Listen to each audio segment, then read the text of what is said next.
What's going on? I'm Nando. And I'm DJ. Whatever. It's fine. Hello, my name is Diggins. This is Mostly Nitpicking, a podcast where every week we pick apart a piece of pop culture by looking exclusively at the details. Woo-hoo. Yeah, whatever. Who cares? For the glory of the motherland. It's just a podcast. Yeah. Who really gives a fuck? This week we're doing a movie, one of the other big movies of the year, 2 in a row, Sinners, and then Thunderbolts, because it's May, baby. And that's when the movies start. That's right, Thunderbolts Asterisk. And it's, we'll talk about it, but it's got a lot of stuff, a lot of Russians, a lot of depressed people. Sometimes the Russians are depressed, not always, but sometimes. Yeah. Sometimes. And isn't that great for Russians, Not all the depressed ones are Russians.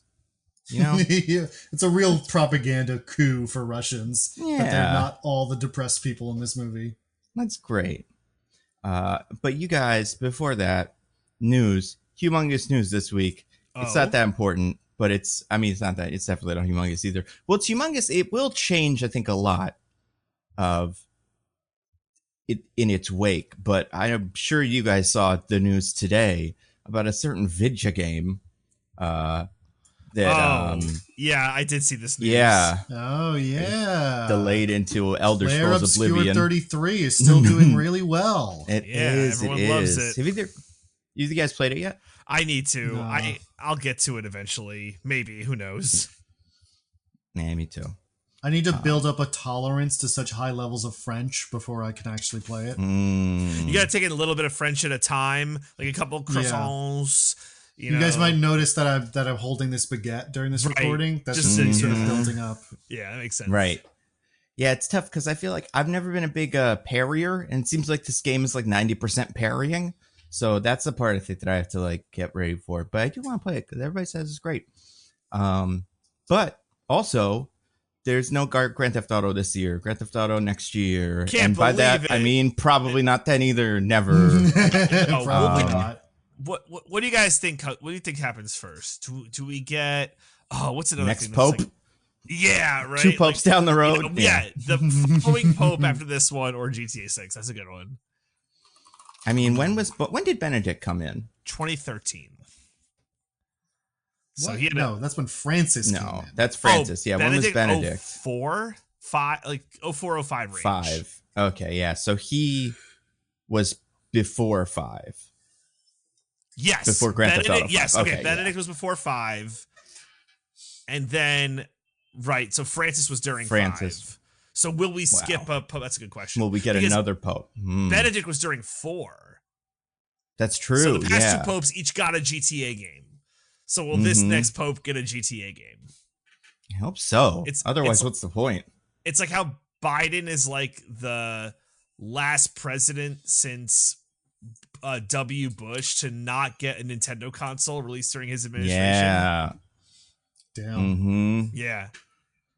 But luckily, our heroic president of now, Donald Trump, is going to get a Nintendo console. Trump gets both Switches. He got Switch 1 and Switch 2. And the Pope. He's getting it all. Yeah, Trump had Switch 1. Yeah. And the only question is, will people be able to buy the Switch 2? Or will the money will it cost infinite money or something, and then nobody will be able to buy it? It'll be like a little, that Wu-Tang Clan album that only one guy had. Yeah. Martin Shkreli. It'll be like that. Yeah. Where I think it's going to end up being like that. Not Not because the regular price is so high, but because it'll be impossible to, get them sent to our shores. Yeah. So have fun, Japan, and everywhere but us, really. Is that what's going to be like? Because now, obviously, because Trump has stopped all the fentanyl. I don't know if you heard, he saved 800 million people or some shit. It's so funny. Thank God. Yeah, but do you think we're going to start smuggling Nintendos across the border and stuff? That'll be the next contraband. Yeah. Oh, yeah. Oh, the coyotes are going to be blowing up. You think a person could fit one Wiimote up their butt? Oh, easy. Yeah. A Wiimote, I'm not sure. Those little Joy-Cons for sure. Or Joy-Con. Excuse me. Yeah, that's what it is. Joy-Cons? I have not owned fit both of them up your butt. Oh, okay. Now, is that part of one of the games now? Is that you said it like you're like, yeah, and you need to for Mario Kart. Otherwise, how do you turn? Well, okay, you don't need to, but it's really the best control scheme. That's fair. That's what the meta will be. The camera's gonna be hard though. I don't know because the camera. Oh, there's a camera. There's a camera. Well, yeah. I guess somebody hasn't been doing their kegels. I need to see. You can't easily control the camera. Does it go like in front of your? Where is a? It like goes next to your console, so you could like do a little FaceTime while you play, and it's like look at that. They basically made Discord. Yeah, they made Discord. It's like you can play your own game and then share that, and then face chat, and everyone's playing their own games. So it's like, oh, Discord, you did Discord. Good job. Yeah, but it's owned by Nintendo. Right, so it'll be worse. So it'll be worse. So there'll be even more copyright restrictions, or less, maybe. Who knows? It's crazy. They'll claim they invented it and then sue Discord. Like, yeah, we came up with this. That's not what happened. It's crazy that it costs less money than the Joy-Cons. You know, I know, right? The camera costs $56, and Joy-Cons cost what, like $100 or something, $90? Yeah, they're expensive as of now. So this is what. So yeah, don't even bother with this. Get the Joy-Cons out of your butt first. Don't do that. Don't do that, anybody. Don't listen to us. Although, you know, I don't know. People are gonna put stuff up their butts. We can't stop them. As any doctor can tell you, it's impossible to stop people from putting things up their butt. Well, and that's what we learned. There's an article that comes out every year about the stuff that went up people's behinds. Apparently, that's like a subreddit. It's like a medical subreddit that does that every Friday. It'd be like stuff that was up people's butts Friday. It's like pretty crazy, you know. Oh. But also mostly funny, but sad. But funny, but sad. But don't do it. But anyway, you guys. But yeah, Grand Theft Auto. That could probably be in the Grand Theft Auto game, maybe. You know, putting stuff. I could see smuggling something being a mission in a Grand Theft Auto, especially when set in Florida. Oh my god. Oh yeah. That's how you get money. You probably drug mule or something. There must be at least one Grand Theft Auto game where there's a mission where you have to put stuff up your butt. Absolutely. I never finished 5. Or 4 or any of the rest of them. I did, but that's as close as I got. Good luck having me remember how it ends. I remember there being heists. You guys remember that? There were heists. There were heists, and there was one of you that was like the crazy one of you that was kind of the normal one, and then one of you was like a producer whose wife was cheating on him with a yoga instructor or something. Yeah. I don't know. I wonder. Classic. Exactly. Yeah, it's very. Whenever it came out, 2010s. But now, what we're gonna have happen is all the other games are gonna go. Oh wait, we can release this year. We weren't gonna before, but now we can. So that's fun. You know, we'll see. Maybe in the next couple of days, some schedules shift around. I don't know. Yeah. But yeah, that Claire Obscure game, people are loving it. It is the hottest shit. I don't know. You know, maybe. Good. Yeah, it's great. It's good that little small indie French studios are. Wasn't the guy? There was a story like the guy who made the music just like had his stuff up on SoundCloud. Yeah, it's a nice little story. And one of the developers just like heard it and was like, "Yo, let's get this guy." Yeah, this rules. Let's hope that's not a lesson. I don't want any more encouragement of people to do SoundCloud musics. If I have to hear about one more SoundCloud music on the train or whatever, no, thank you. But this guy can get it. He's the last one. I'm gonna get in the next video game, guys. I swear. Yeah, it's maybe. A lot of weird video game stuff this year. Is that Wolverine game coming out? Is that coming out anytime in the next? We're getting a Wolverine game. Yeah, I don't know what you're talking about. That was the next thing the Spider-Man guys are working on. It's like a Wolverine, and I'm pretty sure when there was a big leak of the Spider-Man guys, a lot of it was this Wolverine game. Yeah. So, but now it's like delayed forever. So it's fun delays. What was the other studio? Oh yeah, Respawn got fucked this week, right? Yeah. Mm-hmm. Yeah. They were gonna have an extraction shooter that they canceled. Finally, an extraction shooter. Someone tell Bungie. Uh-oh. Mm-hmm. I don't know if Marathon's gonna work out, guys. You don't think that the market can support a 37th extraction shooter? Well, listen, guys, we can't say too many bad things about Marathon because one of our most loyal listeners might really be into this game, and they know who they are.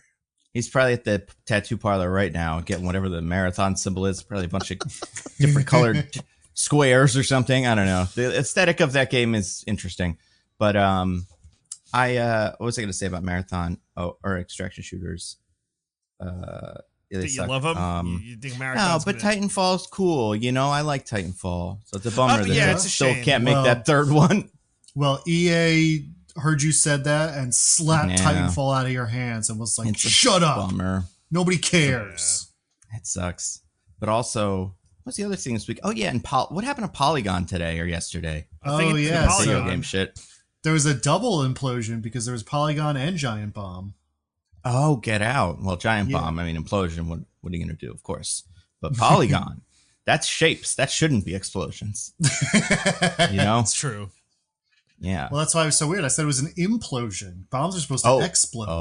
Oh, that's a very good point. Yeah. But what happened? Did they just get like... So, for Polygon, the Vox just sold them off to Valnet, which is like Screen Rant and all them. Oh, okay. Who are horrible. Wait, and are they fired really? like, oh yeah, they're a horrible place to work for. Like they don't pay anything, and like just gut everything they own for AI slop content. Oh, well, I'll be honest. When you said Valnet, my head was like, is that the company that makes the Terminators? And then when you said it was Screen Rant, I was like, that's not as bad as Terminators. But now, yeah, they're not very good. So yeah, they bought it and they immediately fired like everybody. Oh boy. Yep. So look forward to AI generated articles on Polygon that are just the same 3 sentences over and over again. That's a shame. I like Polygon. What's the other one? What was Giant Bomb? What happened to them? Giant Bomb. Well, they've had shitty corporate owners for a while now. They got bought by Fandom. You know, all the bad wikis. Yeah, that I know. That's Fandom. I see. But apparently, like, some higher up like got replaced or a new guy came in and was like, I think streaming is bad and we're going to stop doing it. And also, here are your new brand guidelines, no swearing. And everyone who still worked there after all the other bullshit was like, fuck this, actually. Oh, don't say that. Go right to jail. They put out a whole podcast where they regularly do a podcast where they were like, yeah, fuck this. Fire us. I dare you, you sons of bitches. And then we don't even give a shit anymore. Wow. Yeah. They fired everybody. So Giant Bomb is just no one now.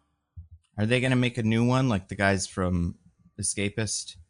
And then they could get maybe they could get the guy from 60 Minutes to help. He also quit this week in protest. Oh, the executive producer? Yeah. Yeah. See, Scott Pelly was so mad. I feel like I've never seen an angry Scott Pelly. Mad, man. Yeah, they made the guy leave for dumb bullshit, and that sucks.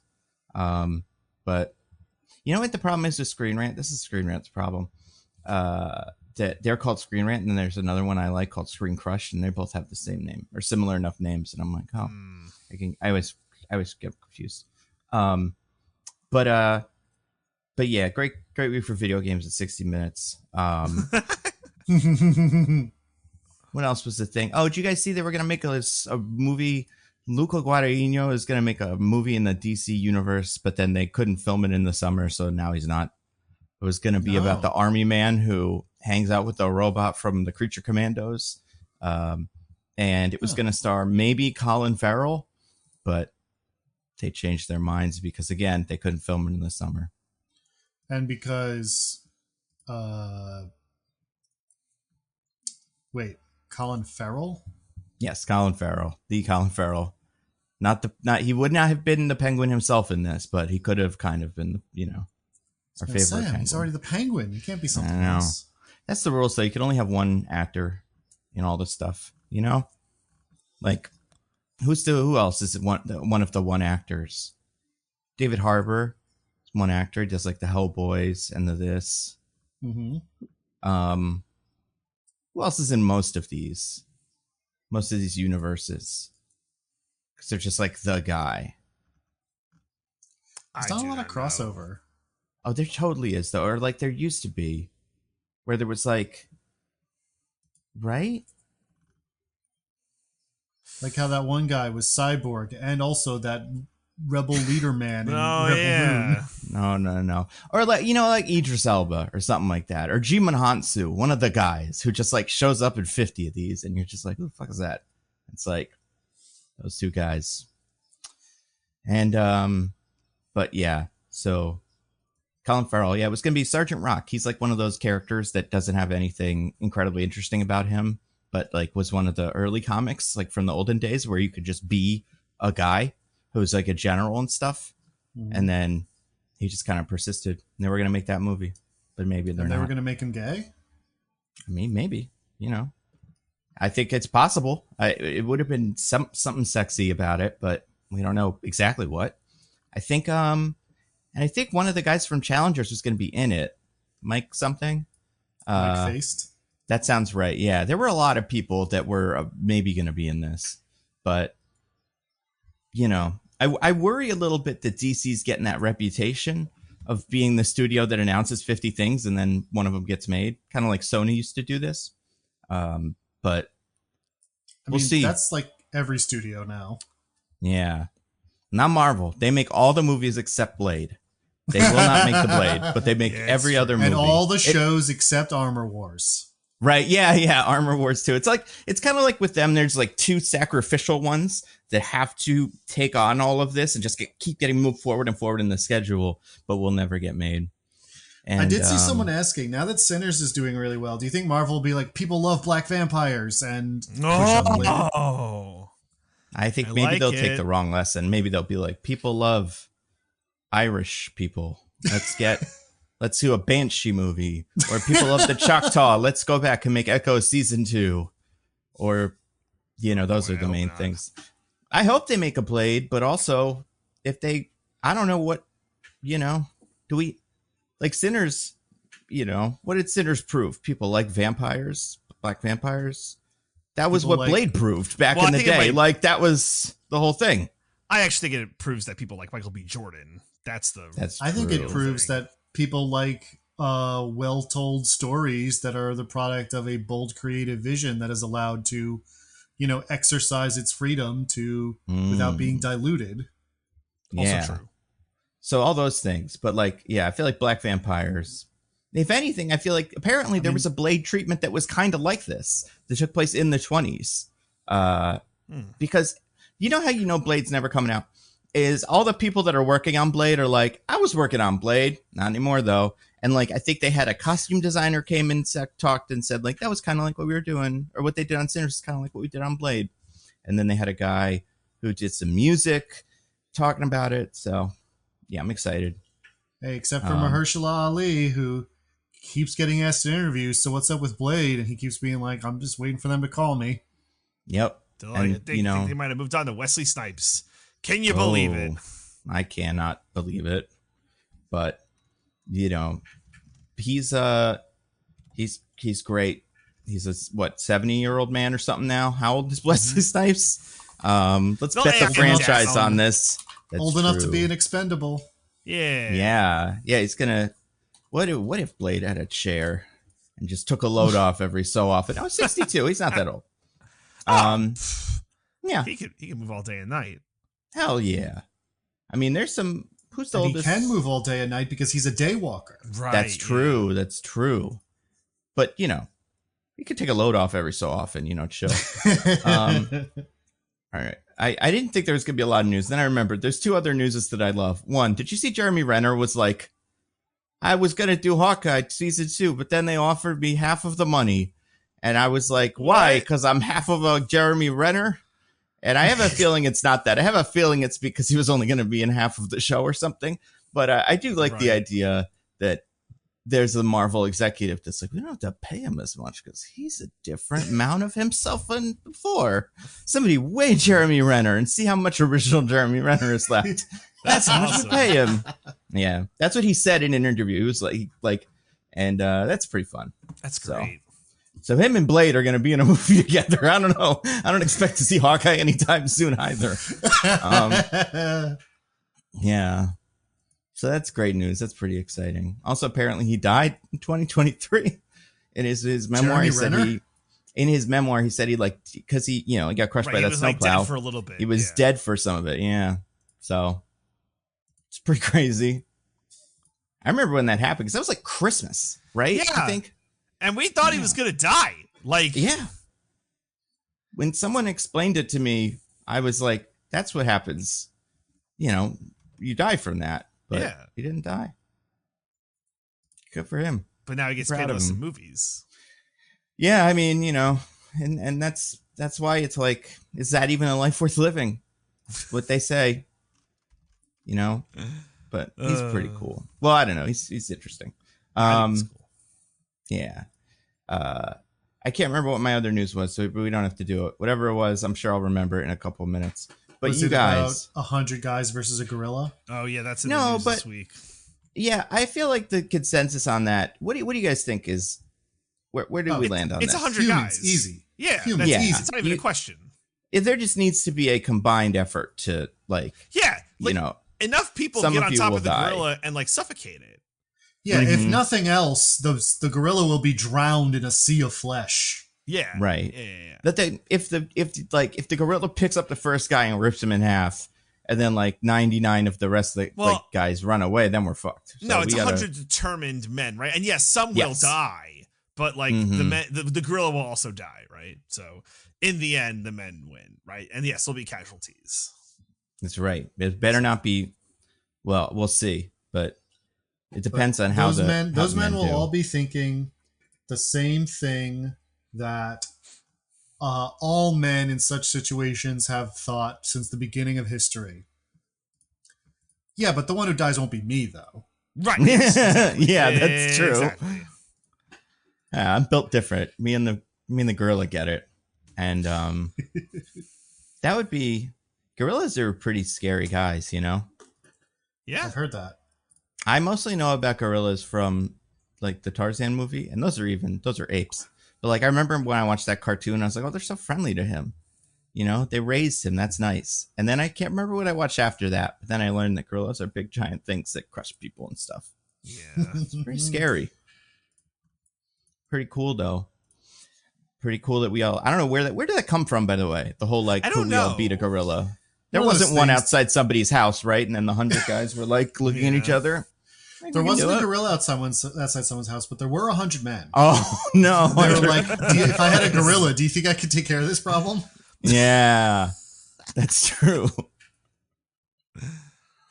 Gorillas are, Gorillas, remember that gorilla? Did that gorilla actually do sign language?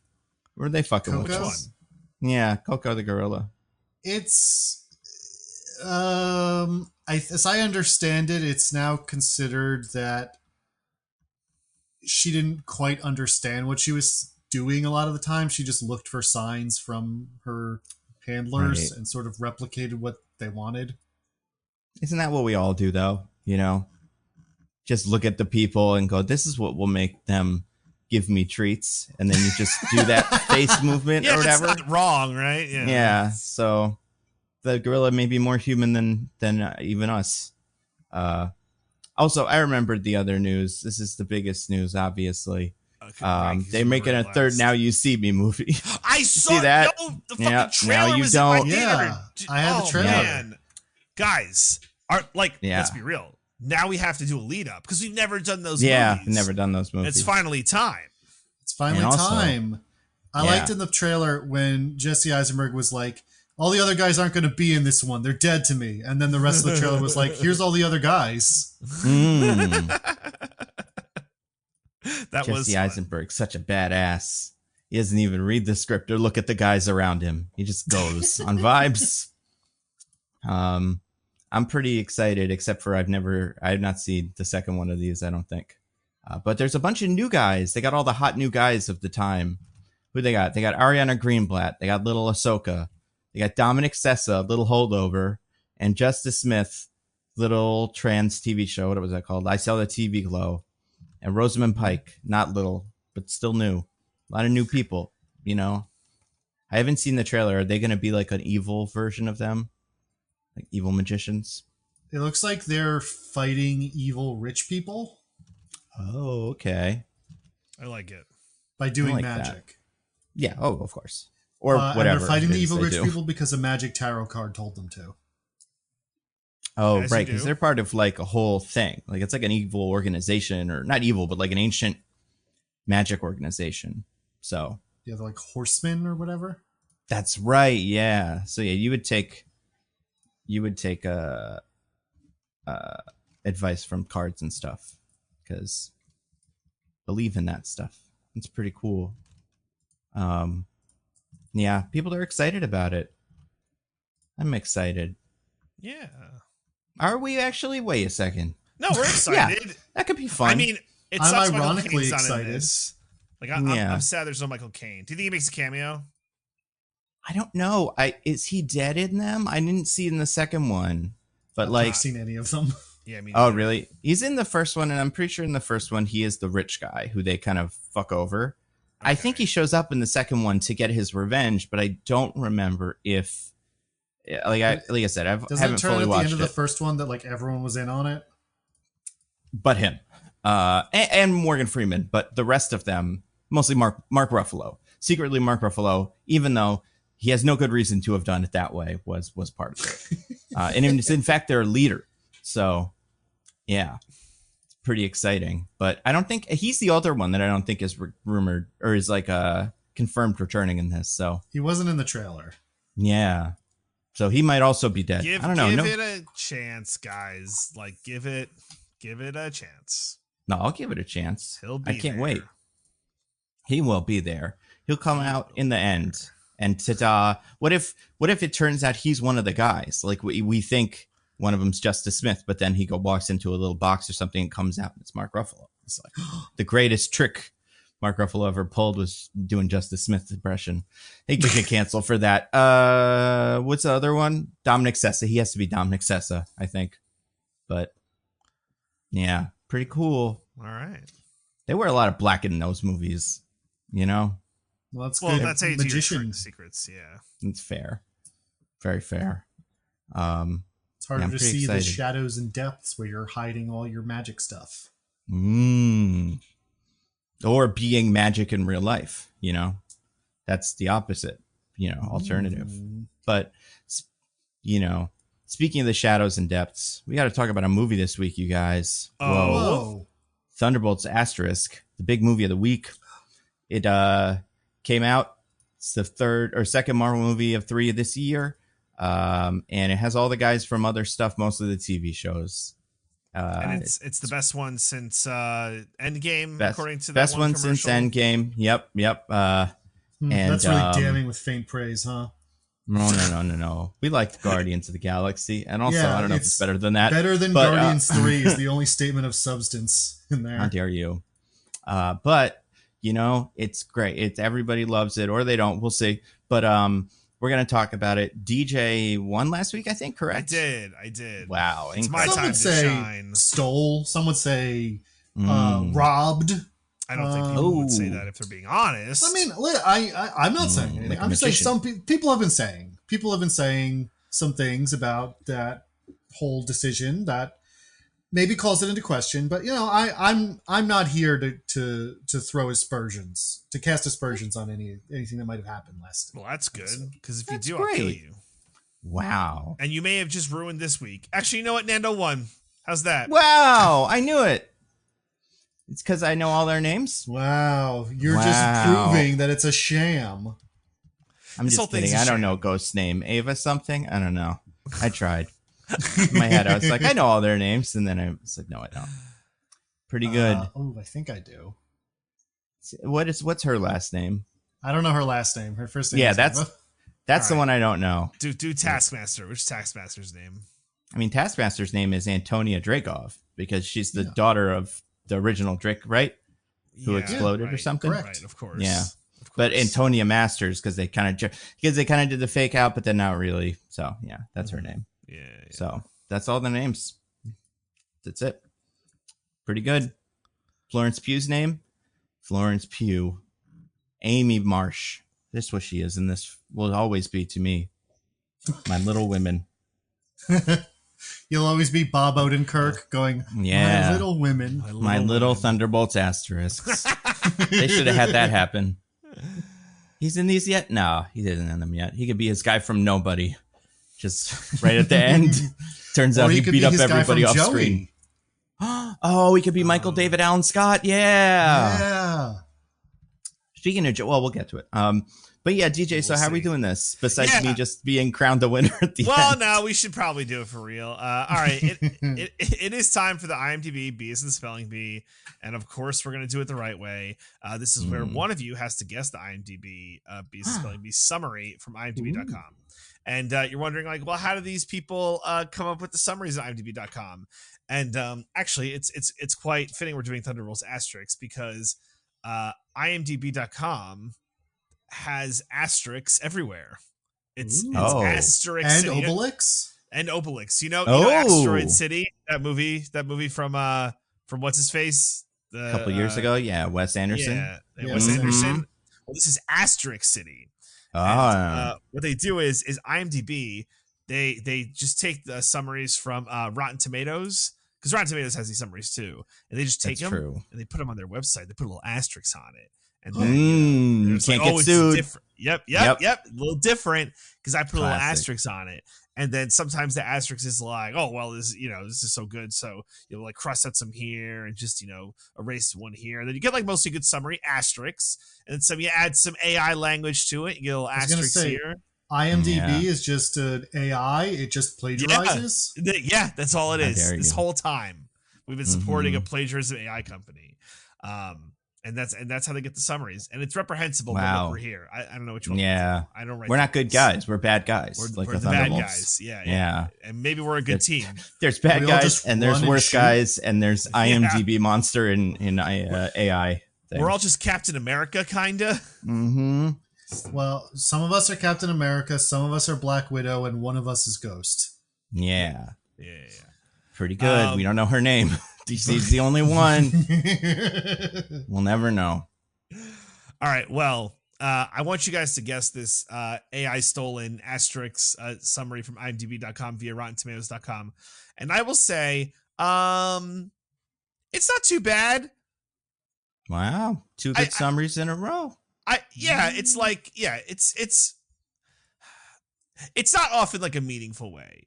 But I would say trust your gut. And it's not too specific, but like specific enough where it's like, oh, there's like a movie here. So wow, that's all you need.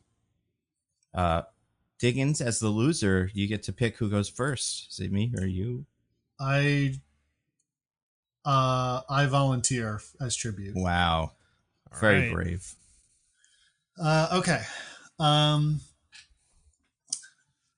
Betrayed and on the run, a ragtag group of misfit anti-heroes must work together to stop their former handler from unleashing a terrible threat on an unsuspecting world. Okay, Nando? I like that. Yeah, mine's a little different, I think. Definitely in the beginning. After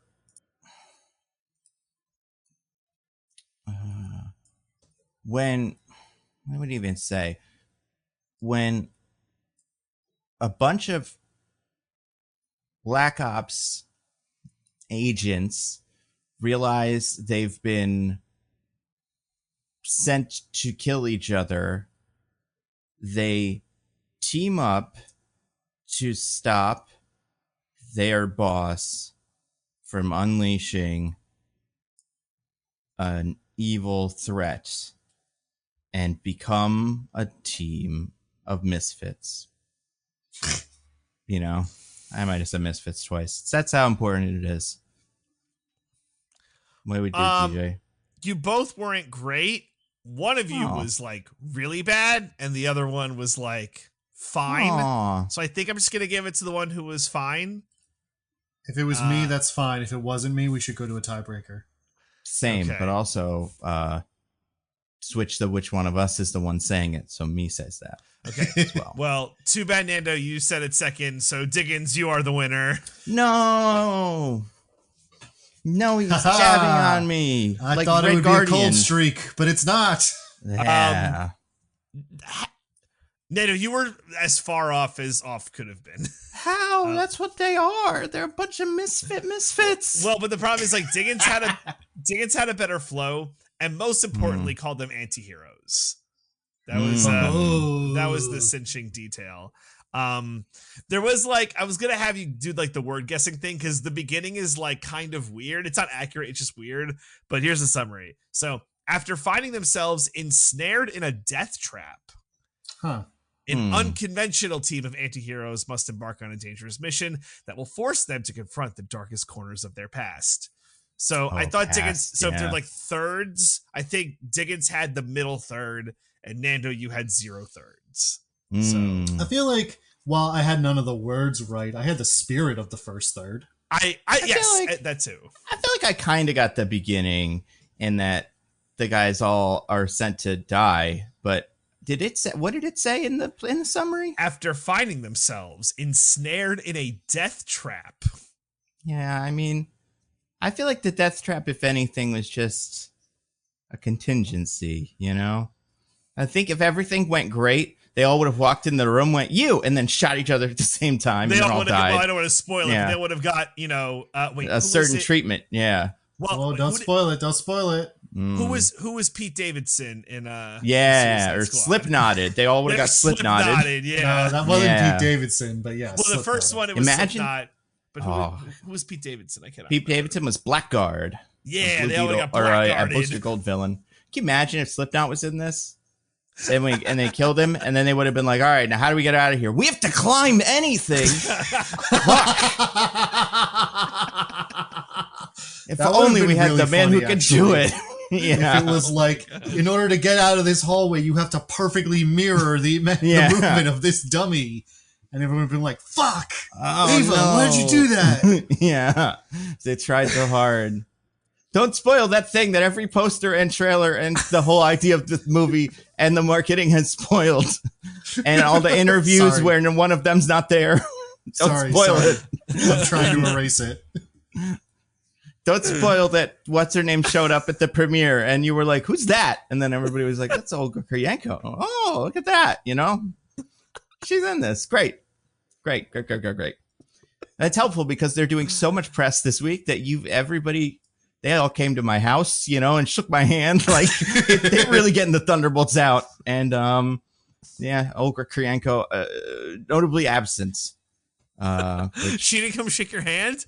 She didn't come to your house? Nah, she was busy, I guess. She spit in Nando's eye. Oh, my... listen. Don't threaten him with a good time. Yeah, I'm going to say, listen, after all the spitting talk last week, I don't think we can pretend we're not... Some of us aren't pro-spit, but I was going to say... I was very clear on my anti-spit message last week. Right, because you're wrong about that.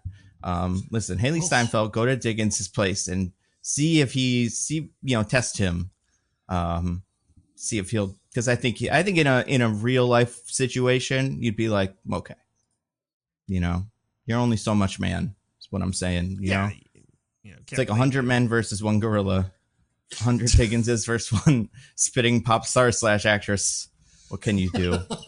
But yeah, no surprise. Olga Kurylenko, by the way, has 10 upcoming projects on IMDb. So of course, maybe she was supposed to be in it more, and she was just like, "I got an idea, you guys. This will really shock everybody." Anyway, we'll get to it. Wow, Diggins, incredible. What'd you think of this movie, Thunderbolts ***? Right, I get to say that first because I won. You do, yeah. So what can I say, guys? I lost chess to the dog. I wasn't queer baited by the MCU, but I did have feelings about a movie they made that wasn't by James Gunn. Oh, good job. That's great. Proud of you. Mm-hmm. Listen,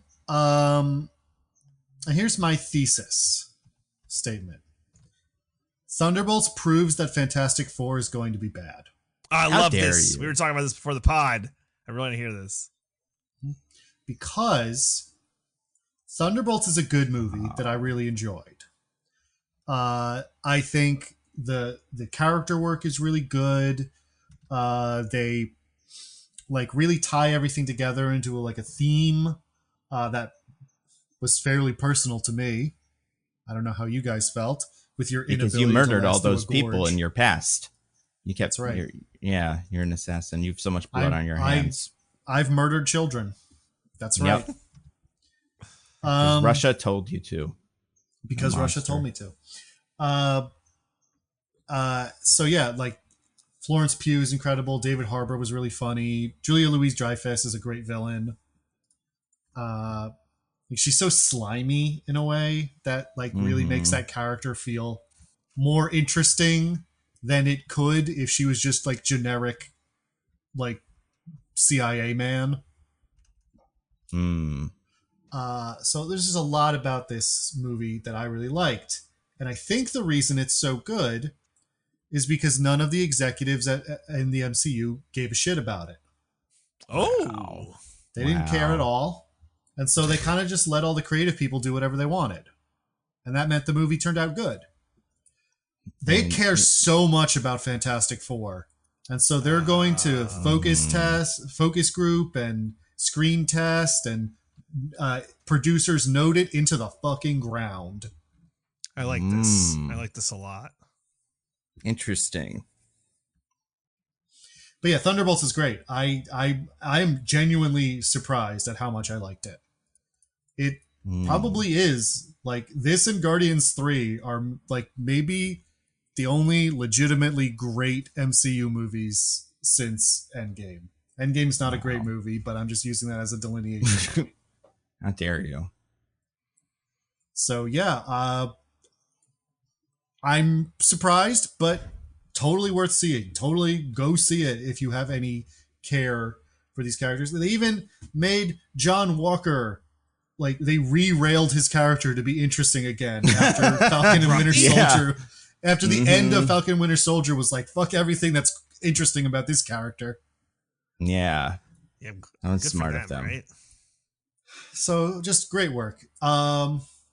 Frankly, like Ghost, also a character I couldn't have cared less about. That was, they didn't do as much with this in this movie, but still by the end I was like, okay, she's part of this team. She's cool. Yeah, she has a last name. We all know it. We all know it. Yeah. I don't even need to say. So yeah, and Taskmaster. I loved Taskmaster so much. Oh my god, my favorite parts. I can't believe how much she did. Remember when she took off her mask and said her line? Wow, that was good. You mean when Olga Kurylenko's face said it on that stunt double's body?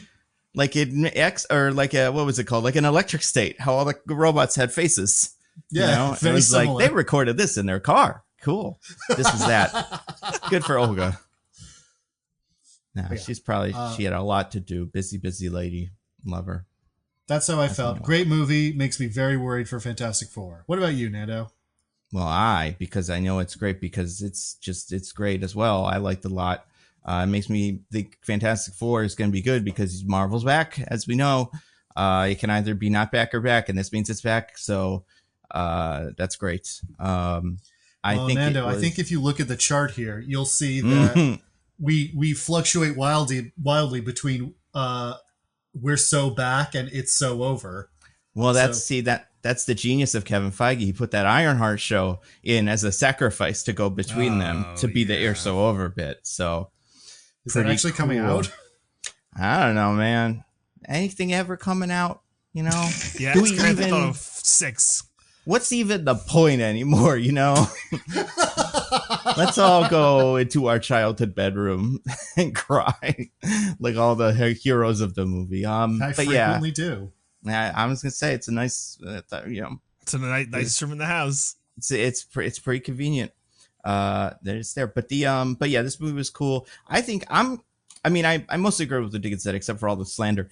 But I think that the thing that I think not surprised me, but that I was reminded of in this movie, and this is what I say in my review. That's not out yet, so it might be out by the time this comes out. But it's the idea that like Marvel is so successful, and not necessarily like all their things are good, but they continue to make money and keep going. So they're able to draw in talent that you wouldn't get for other stuff. Like, I don't think Florence Pugh would have done Black Widow if it was just like a random movie, you know? And like, I don't think that like Sebastian Stan would have done 15 of these if it was just a, you know, a random series of movies, if they were Covenant sequels or whatever it is he does. But because of that, they get these big stars and then they stick around, and the stars infuse all their weird personalities that they already have into these characters and make them into some new thing. So like a Yelena, who has no, you know, personality in the comics, is now the disaffected millennial superhero. And then like Bucky, who has personality, but is kind of just like a cool guy, is now whatever Sebastian Stan is, which I don't really even know how to describe it, because he is a cool guy, but he's like slightly different than like James Dean. He's like it, but it's like similar energy. He has a kind of awkwardness about him. Yeah, it's not like overpowering. He's not like a Jesse Eisenberg, but like it's there. He's like the cool guy who only became cool later in life, so he doesn't fully know how to act like it. And that's great. And then you got like, what's his name, Wyatt Russell, who, you know, like we're saying, turned in a good performance. I think what's crazy about this movie is they recast 2 roles because this movie got moved because of COVID and shifting schedules and stuff. And those actors had to drop out, but not because they didn't want to, just because of scheduling. And then they replaced them with 2 also very good actors. Originally the assistant Mel was going to be Ayo Edebiri. That got changed to what's her name? Geraldine Viswanathan. Yeah, who I love as well. I think she's great. Oh yeah, I love her. And then the Bob character was originally going to be Stephen Yeun, the world's shittiest guy, and then eventually, and then he got swapped out with Lewis Pullman, who I'm not like the biggest fan of. But I mean, like Stephen Yeun is like one of my favorite actors, so like I was psyched for that. But Lewis Pullman doesn't immediately put my ass in a seat, but he's also like a good actor who put in a good performance and was interesting. And so like that's how, you know, solid the Marvel casting department is, and the reputation is able to get them there. And also it got the Beef guys, which I fucking loved Beef. It's just reminded me how much I liked that show Beef. Because they were the director, the producers. They had one of the writers come in and rewrite the script. And you can feel a lot of that energy in that. Did you guys watch Beef? No, I heard good things. Yeah, it was really good. And it's about people who are like, you know, feel like they don't have control over their lives, and they're kind of, you know, spinning their wheels, but they're it's Stephen Yeun, so because it's a car accident. That's right, it's a car thing. Yeah.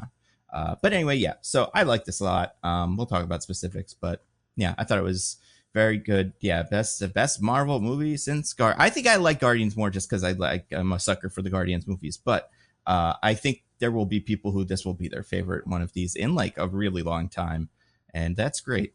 DJ, what about you? What do you think of Thunderbolts Asterisk?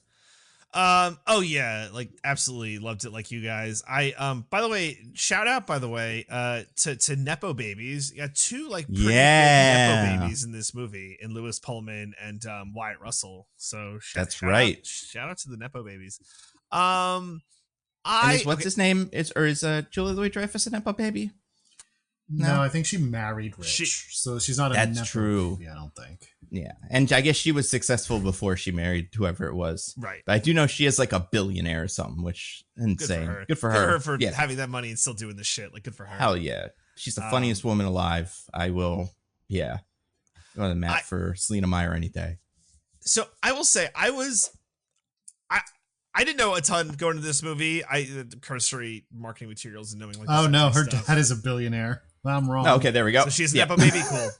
I mean, she's a Nepo baby, but not like a nepotism baby in like the acting sense, but in the privilege sense. She's not an acting Nepo baby, but she is a money Nepo baby. Nice, cool. Because her dad was like a shipping magnate. Oh, sure. Yeah. Well, I think Florence Pugh was like a normal person. You know, Florence Pugh's normal. She eats hot dogs just like the rest of us or whatever, you know? Oh, no. Probably not that many hot dogs. What does she eat? She eats cheese. She's a big cheese person, apparently. Yeah. Yeah. But I was worried initially watching this movie because I'm like, oh no, like I can't remember these people. And like, you know, the movie does, I think, a pretty fantastic job of like, okay, like maybe you didn't see it like Ant-Man 2 or don't remember Captain Falcon, but we're going to like give you the idea. And I think the movie does like a really good job of that, right? Like some of the motivations get scuttled, like they all kind of come back at the end, which like is nice, but you're like, are they really doing that? But these are all, we call these nitpicks, and they're mostly nitpicking is what we're doing here. But what? I know. Ghost. Are we doing ghostly nitpicking? Ooh, we won't nitpick her because she's perfect. What to say about Ghost? No, we like her last name, at least for a minute. So I will say that my level of enjoyment I derived from this movie was very high. I loved the theme. I don't know if I buy into your theory that their lack of caring was why the movie was good. I just think the team that made this had like a really good take and like some really good ideas. I would say and they were allowed to execute on it because the executives didn't care.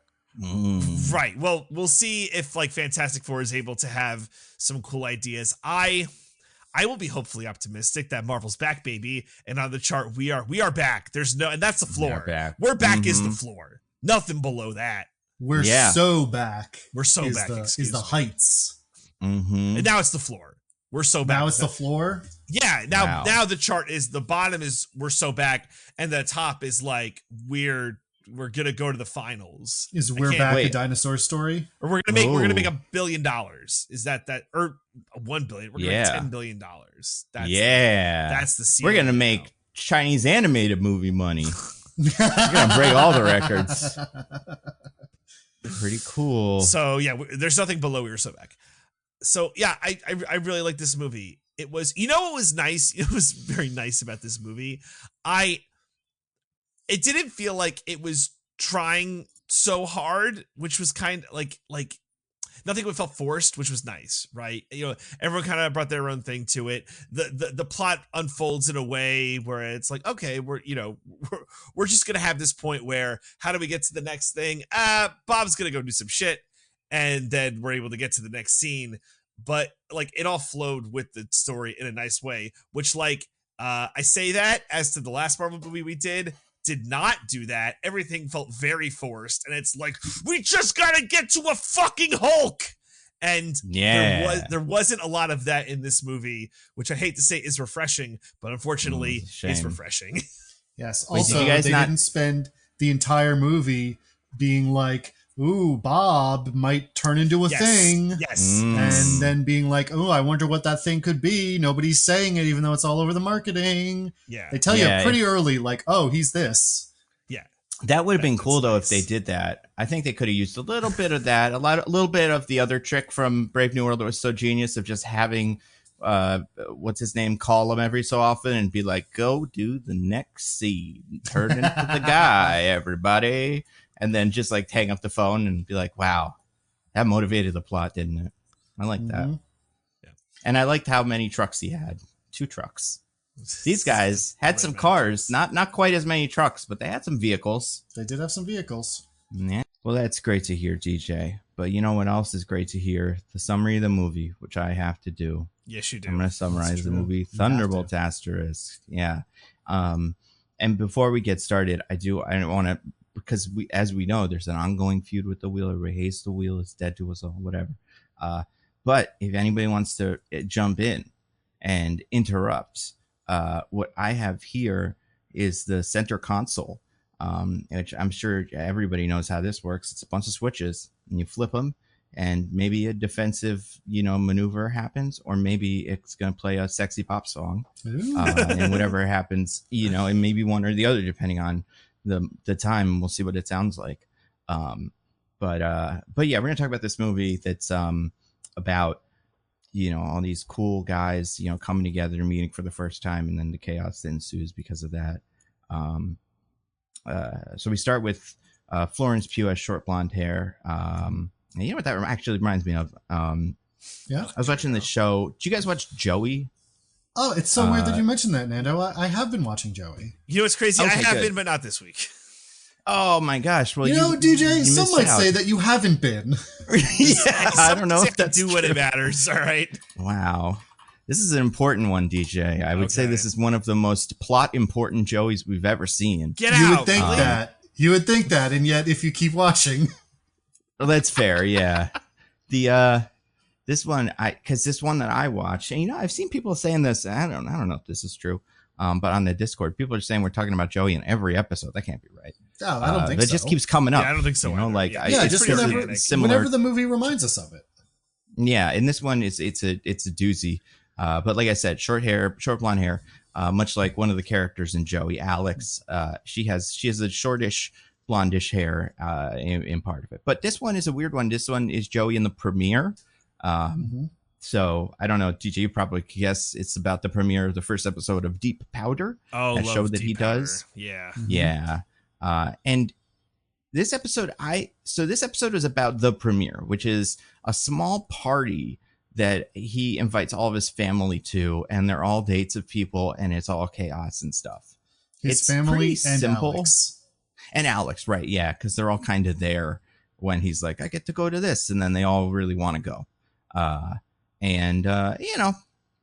Fun episode. I don't know. It's simple. They do that.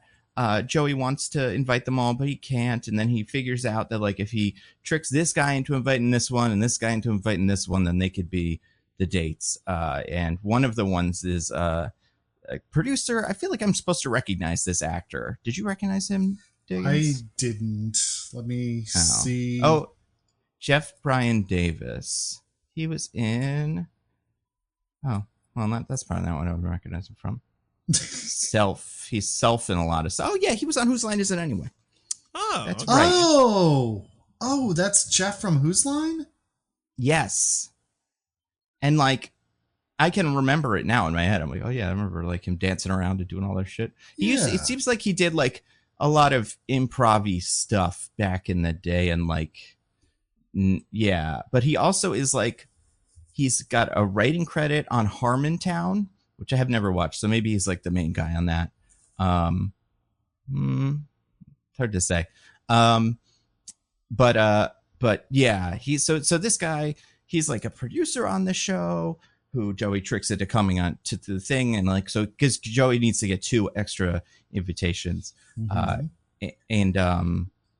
That guy's deal is he apparently, we don't find this out until later, dated Lucy Liu's character, the producer, who doesn't like on-set romances.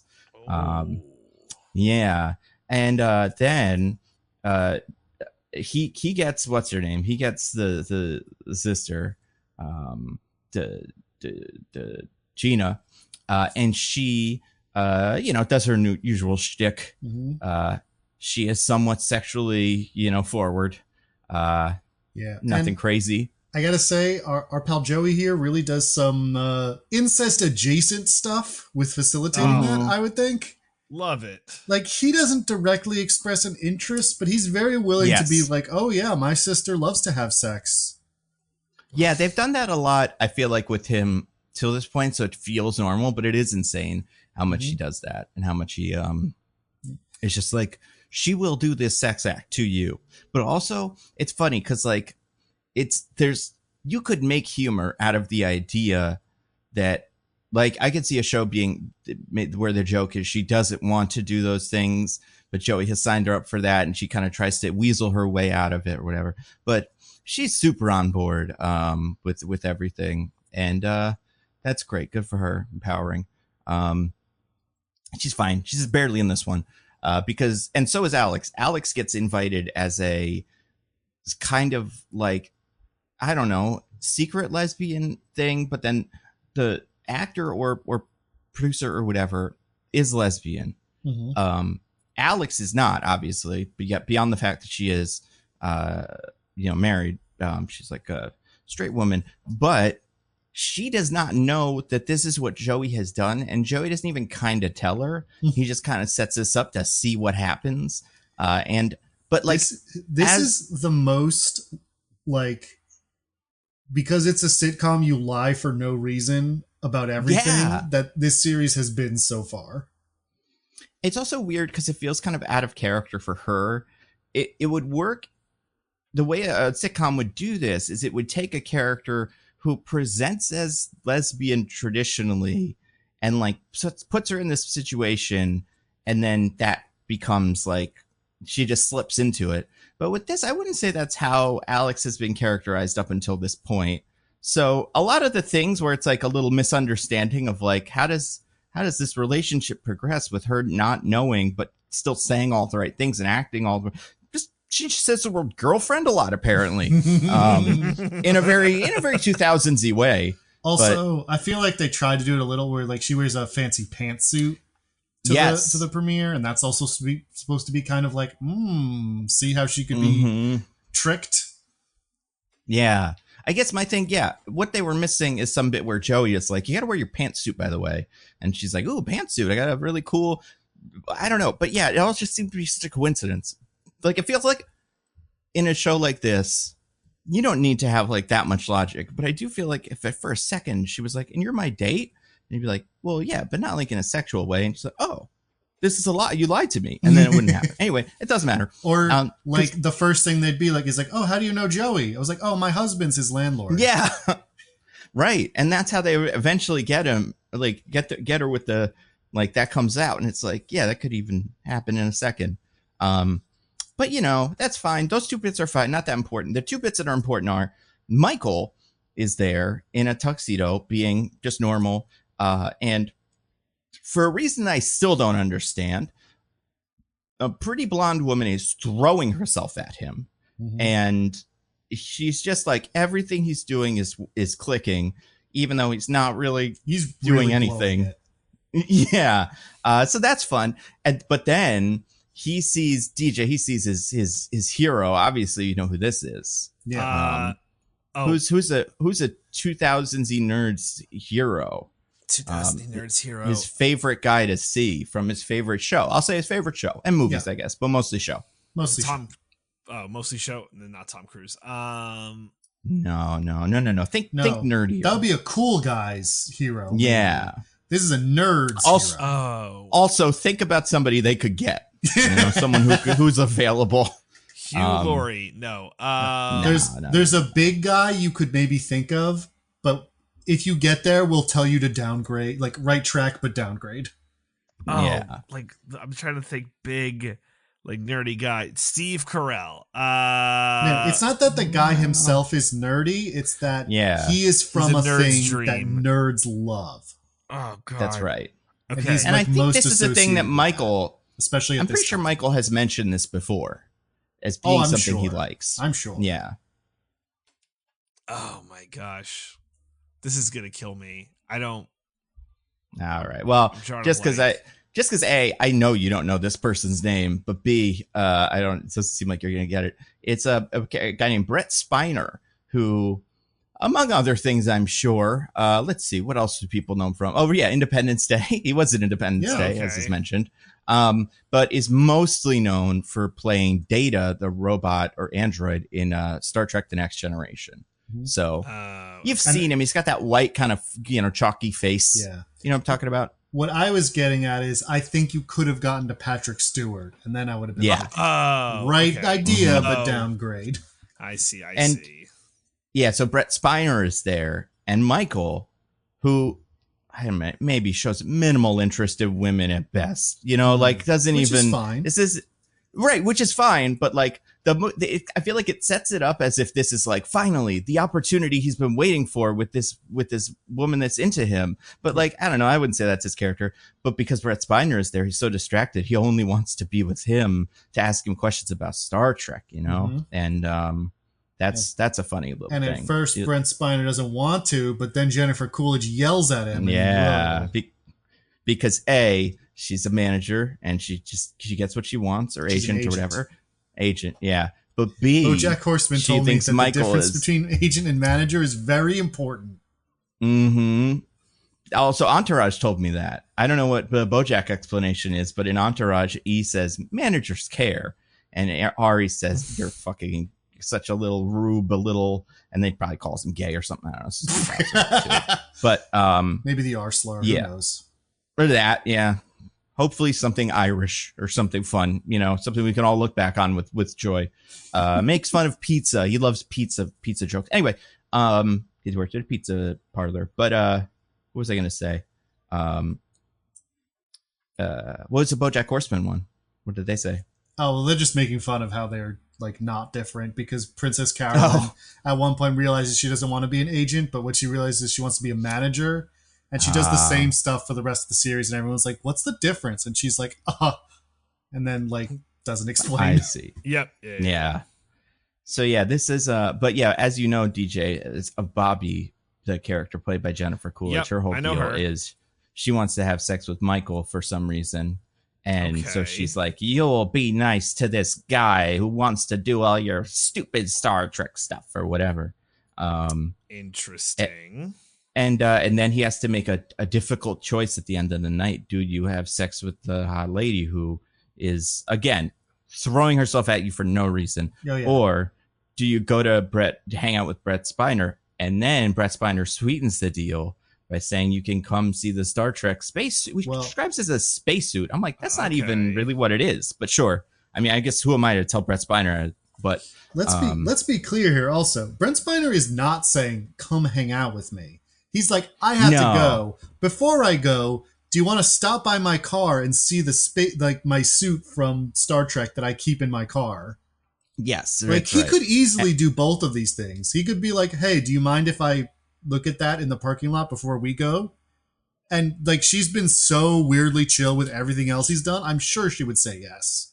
Absolutely. All the game he's been spitting to her so far has been spelling bee words. Like he has not been trying at all. So yeah, there's also no like, hey, do you know what Star Trek is, miss? You know, it's like a somewhat popular show. Mm-hmm. But no, he's just like, all right, peace, lady. It's time for me to put on the Star Trek outfit. And that's his deal. It's fine. I think it's cute, especially because like, I think Brett Spiner playing what I'm assuming is real life Brett Spiner talking to a Star Trek fan is fun. Like I like Star Wars fans do this sometimes, or Star Wars actors do this sometimes. Like Alec Guinness. Well, sure. Yeah. But I like how many of the Star Trek actors have done bits about it. Like Will Shatner went on SNL and did the bit where he yells at the Star Trek fans. And then this guy goes on, Patrick Stewart's made, like, it seems like the Star Trek guys don't like talking about Star Trek because it's gotta be annoying as hell, but also for sure. They know that it's funny that they don't like talking about it. So they make a lot of jokes and do stuff like this, which, you know, I respect. They seem like good people, except for probably the bad one. I don't know who's bad in those shows, but they seem mostly cool, right? Yeah. Nobody's gotten canceled from those, right? I don't think so. Sulu's cool. Well, we'll find out, right? We'll be like, guys, you I'm forgot sure. about. I mean, like Red Shatner's Shirt apparently Jimmy. kind of a pain in the ass, but not like in a terrible way. Just like in a, you know, star. I mean, sold his social media to some weirdos. Oh, really? Well, I didn't sell it. Like, I mean, you know how William Shatner's socials were like kind of popular for a while. It became pretty clear pretty quickly that he pawned it off to some company. Like, it wasn't him.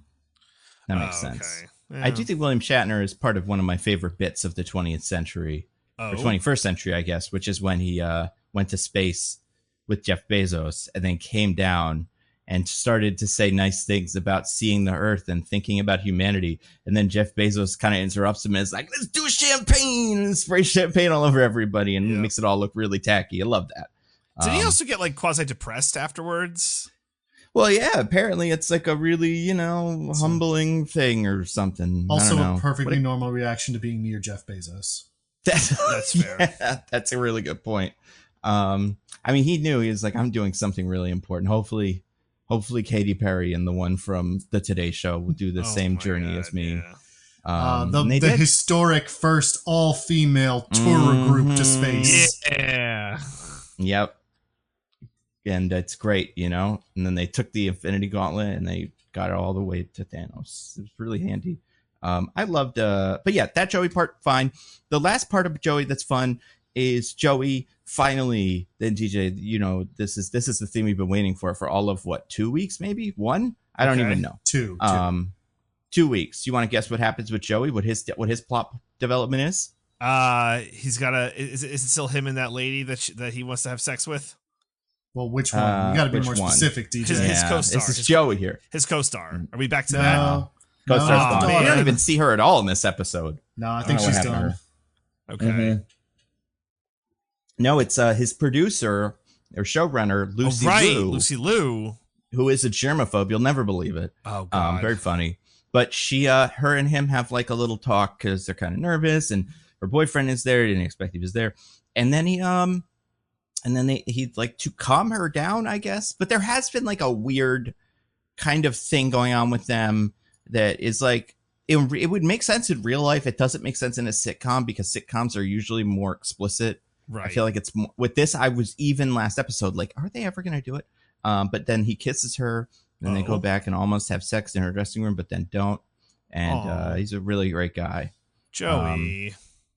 And the show apparently is good, even though Bobby thinks it's a comedy and laughs the whole time, which is funny. And also everything we've seen of it looks terrible.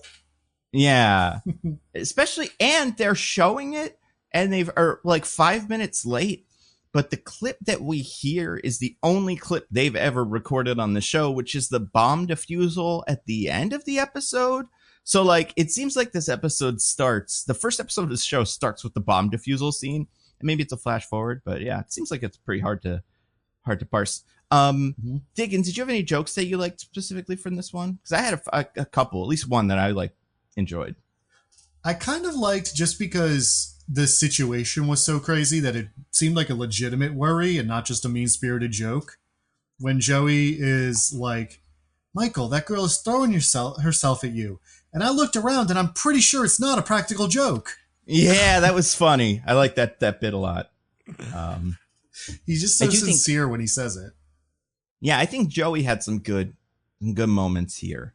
And he's good. I don't know. I like him. The character's growing on me. Wow. My favorite bit was at one point, because he has to call Lucy Liu early in the episode to try to get extra tickets. And he kind of starts the phone call, and immediately she's like, you can't have extra tickets. And he's like, but I'm the star. And she's like, no, you can't have extra tickets. It's not what don't do it. And then she's like, goodbye. And he's like, wait, I have a lengthy food request. And then she's like, okay. And he's like, can we fry a shark? And then she hangs up the phone. And I thought that was funny. That's awesome. Yeah, so I enjoyed it. I thought it was good. Definitely not like my favorite, but like good Joey-ness. Again, the relationship between him and Lucy Liu is confusing, and I imagine it's not going to last super long. Yeah, I have great news about being confused about his relationship with Lucy Liu. Mm-hmm. She's never going to show up again. Yeah. No, never. That was it. Oh man, no more Lucy Liu for the rest of Joey. I mean, she can fall down an elevator shaft. I would love it if that's how they got rid of all the characters in this. Every time they get rid of someone, they fall down an elevator shaft. They gotta fix those elevators. Yeah, you're right. She's only in 3 episodes of Joey. What the hell? That's funny. I can't wait to see how they do it. Like what the explanation is. So yeah, this was a good one. Again, I do. You know what's true of this? Last night, Hannah and I watched Andor 3. Because we want to get caught up, so we're making our way through it. But after that, I was like, hey, I gotta watch the Joey for this week, which like not that we planned this, but just happened. No, you want to watch Joey. That's like my weekly routine. Yeah. So she was like, so I was like, do you want to watch it with me? And she was like, no. And I was like, but it's okay. And she's like, all right, I'll just sit here and do stuff on her phone or whatever. And most of the episode, she was kind of paying attention, and there were some laughs. She enjoyed it. So it's got a good sitcom rhythm that even if you don't, pay attention, it's still fun. Joey come back. Joey is Joey come back, baby. I mean, listen, it's obviously the people love it. I will say not a lot of incest in this episode. So just a sort of like bad thing from your assessment. Bad. I love that is Joey's defining like ethos, and that's, it makes it so special and weird. So I don't know if they're getting away from it by accident or if they just finally found that producer and threw him in jail or whatever. But like, I hope they get back to it. I hope they hit their roots. Yeah. Wow, Joey. Wow. But anyway, that reminded me from the Thunderbolts. You guys saw the Thunderbolts movie? Yeah. I did actually. Asterisk. Yeah. So I'll just go through the plot real quick. And like I said, you guys flick your little switches, and maybe the music will come out. Maybe it'll be like a oil slick or whatever. Yeah, sounds good. Interrupt me as we go. And I just want to real quick flick my switch and I'll bring in sexy back. Oh no, I thought it was going to be bombs. When I watched this movie, I went to a theater. And they did a good job. Like, it wasn't like they fucked up a little bit in the beginning, but I imagine this was like a technical thing. Part of me believes that like they tried to start it, but something with the asterisk fucked up the machine. Because when does a movie have an asterisk in the title? So twice they started playing it, and clearly like everybody that was supposed to be behind the table in the front of the place was up there futzing with the projector. They started playing it twice, and no video, just audio for about 4 minutes each time. And I was like, oh yeah, they'll fix it, whatever. And Hannah was like, well, I don't want to listen to it. Like, I want to have them spoil all the bits. But I, having seen one trailer 8 months ago, had seen this scene before in its entirety, pretty much. I just want to say this is a really funny movie to start with no video. Because first of all, they do the Avengers, like the Avengers fanfare. It's back. For some reason, it wasn't in Winter Soldier or Brave New World, but it's here. But it breaks. You know, it's one of those where they're like, and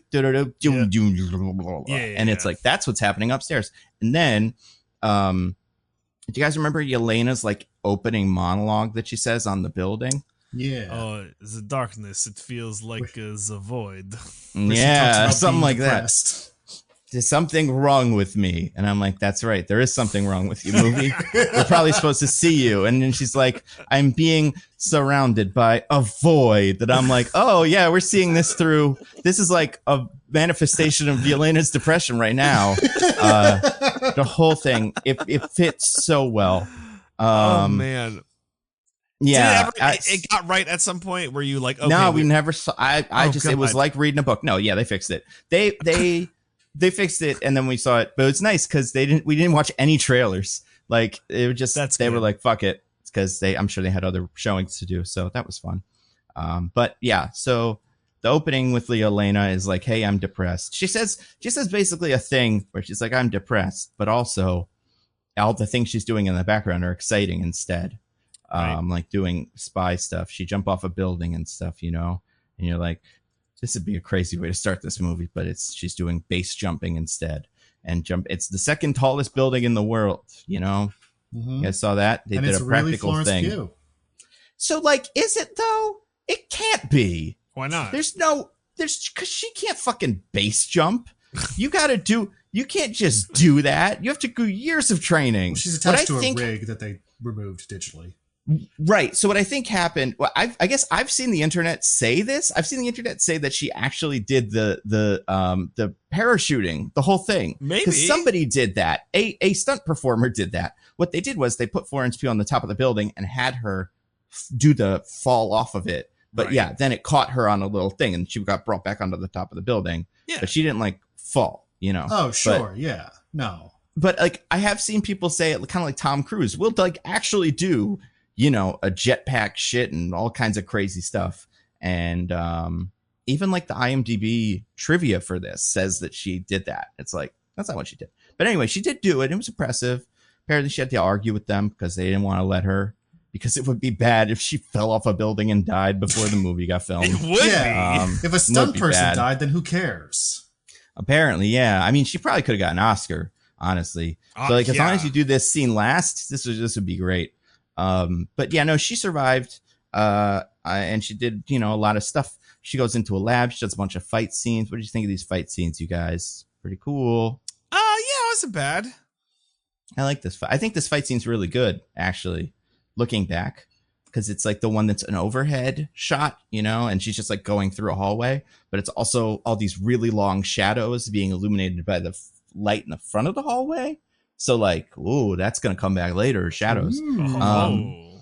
Yeah. And then she goes and kills everybody in the lab, and she's very nonchalant about it because that's her whole deal. And she was just talking to a guy who was just like tied up and taped, you know. Mm-hmm. That's who she was talking to. Isn't that fun? And then the scientist comes in and is like, "You don't understand." And she's like, "Yeah. It's cool." They all she doesn't know what we got. It's fine. Yep. Like, whatever. Hey, Flick. Yeah. Flick. Hey, Yelena, you've seen some shit, maybe hear him out. Right? I get you're disaffected and you're disassociating from society, but like just take a minute to hear this motherfucker out. Okay? That's not why the CIA pays her, DJ. That's true. That may be Black Widow's job, but not Yelena. She doesn't play that. A little bit of critical thinking goes a long way. That's all I'm saying. That's all I'm saying. You know, maybe it lends more credence to the movie because of how disaffected she is, but you know. Yeah. Just think about that's the other. That's the other thing is she's like this movie is gets very meta with her in this moment being like, yes, I know how these movies start. Like, she doesn't say it like that, but that's what it is. And then like Alexi later is like, let's all be superheroes from a movie. But she, in this moment, he's like, there's like something wrong. And you kind of figure her character would be like, wait a second. That is usually how these start. And then there is something wrong. But then he would accidentally shoot himself first or something. He does actually accidentally shoot himself. But yeah, she doesn't give a fuck. This guy works for a company called Ox or is part of the Ox group or whatever. We've never heard that name before, which is not how this usually works in Marvel. We'd usually see that on like a building or something 8 movies ago, but I don't know.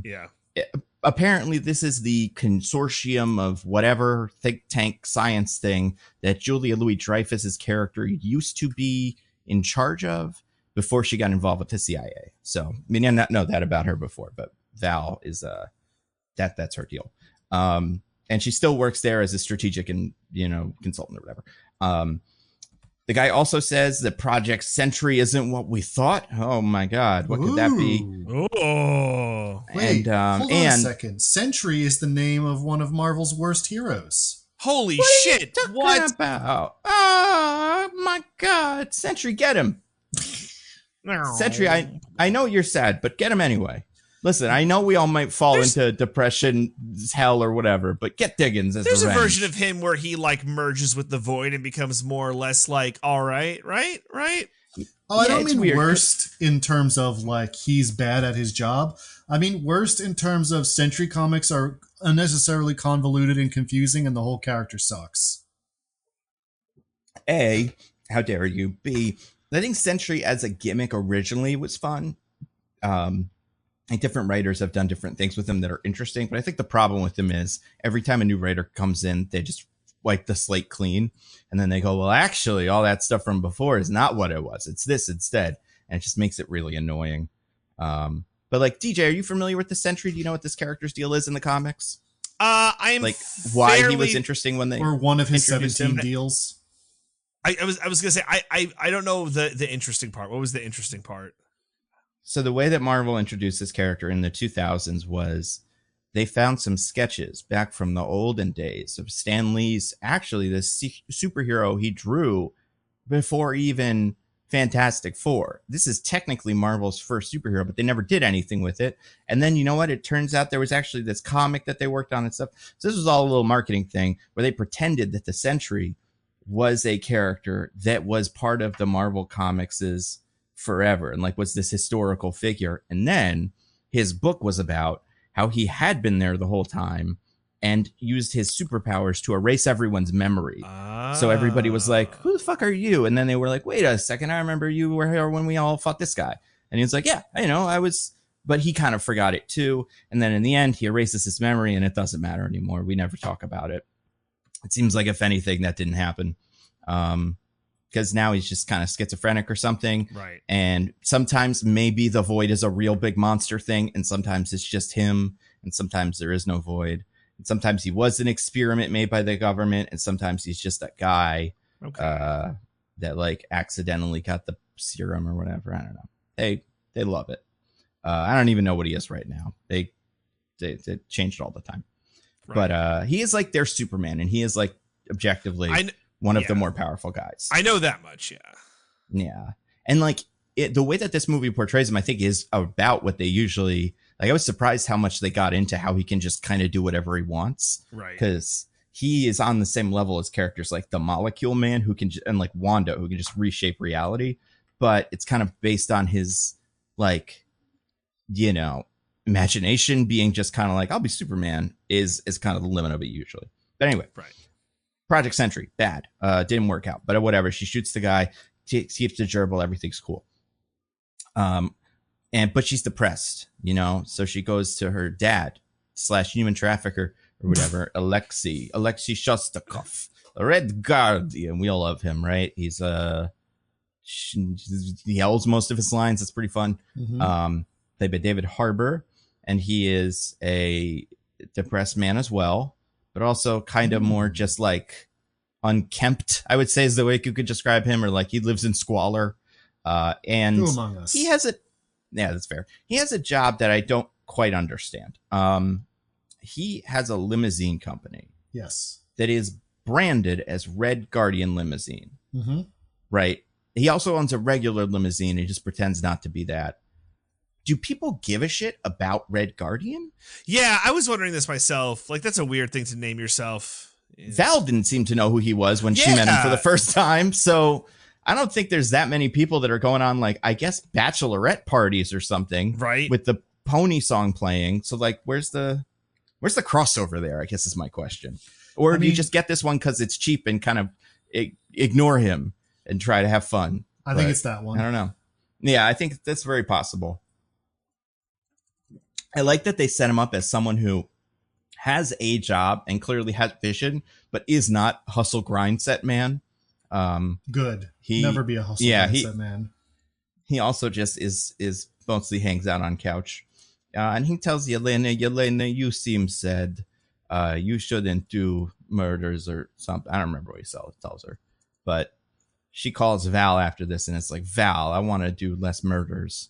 Tired of all these murders. I want to be an Avenger. I can't handle like all my these sister. murders. Yeah. And then Val's like, okay, whatever. We find out Val is at a hearing for a Senate thing. Remember when they used to do those? Those were fun. When they used to impeach people for gross misconduct. Yeah. Yeah. Now they just sit in the office and go, my God, you've saved so many lives with all the fentanyls you seized. We don't know that this wasn't a political witch hunt, to be fair. We That's don't know true. how the It party could have been a structures political work. witch hunt.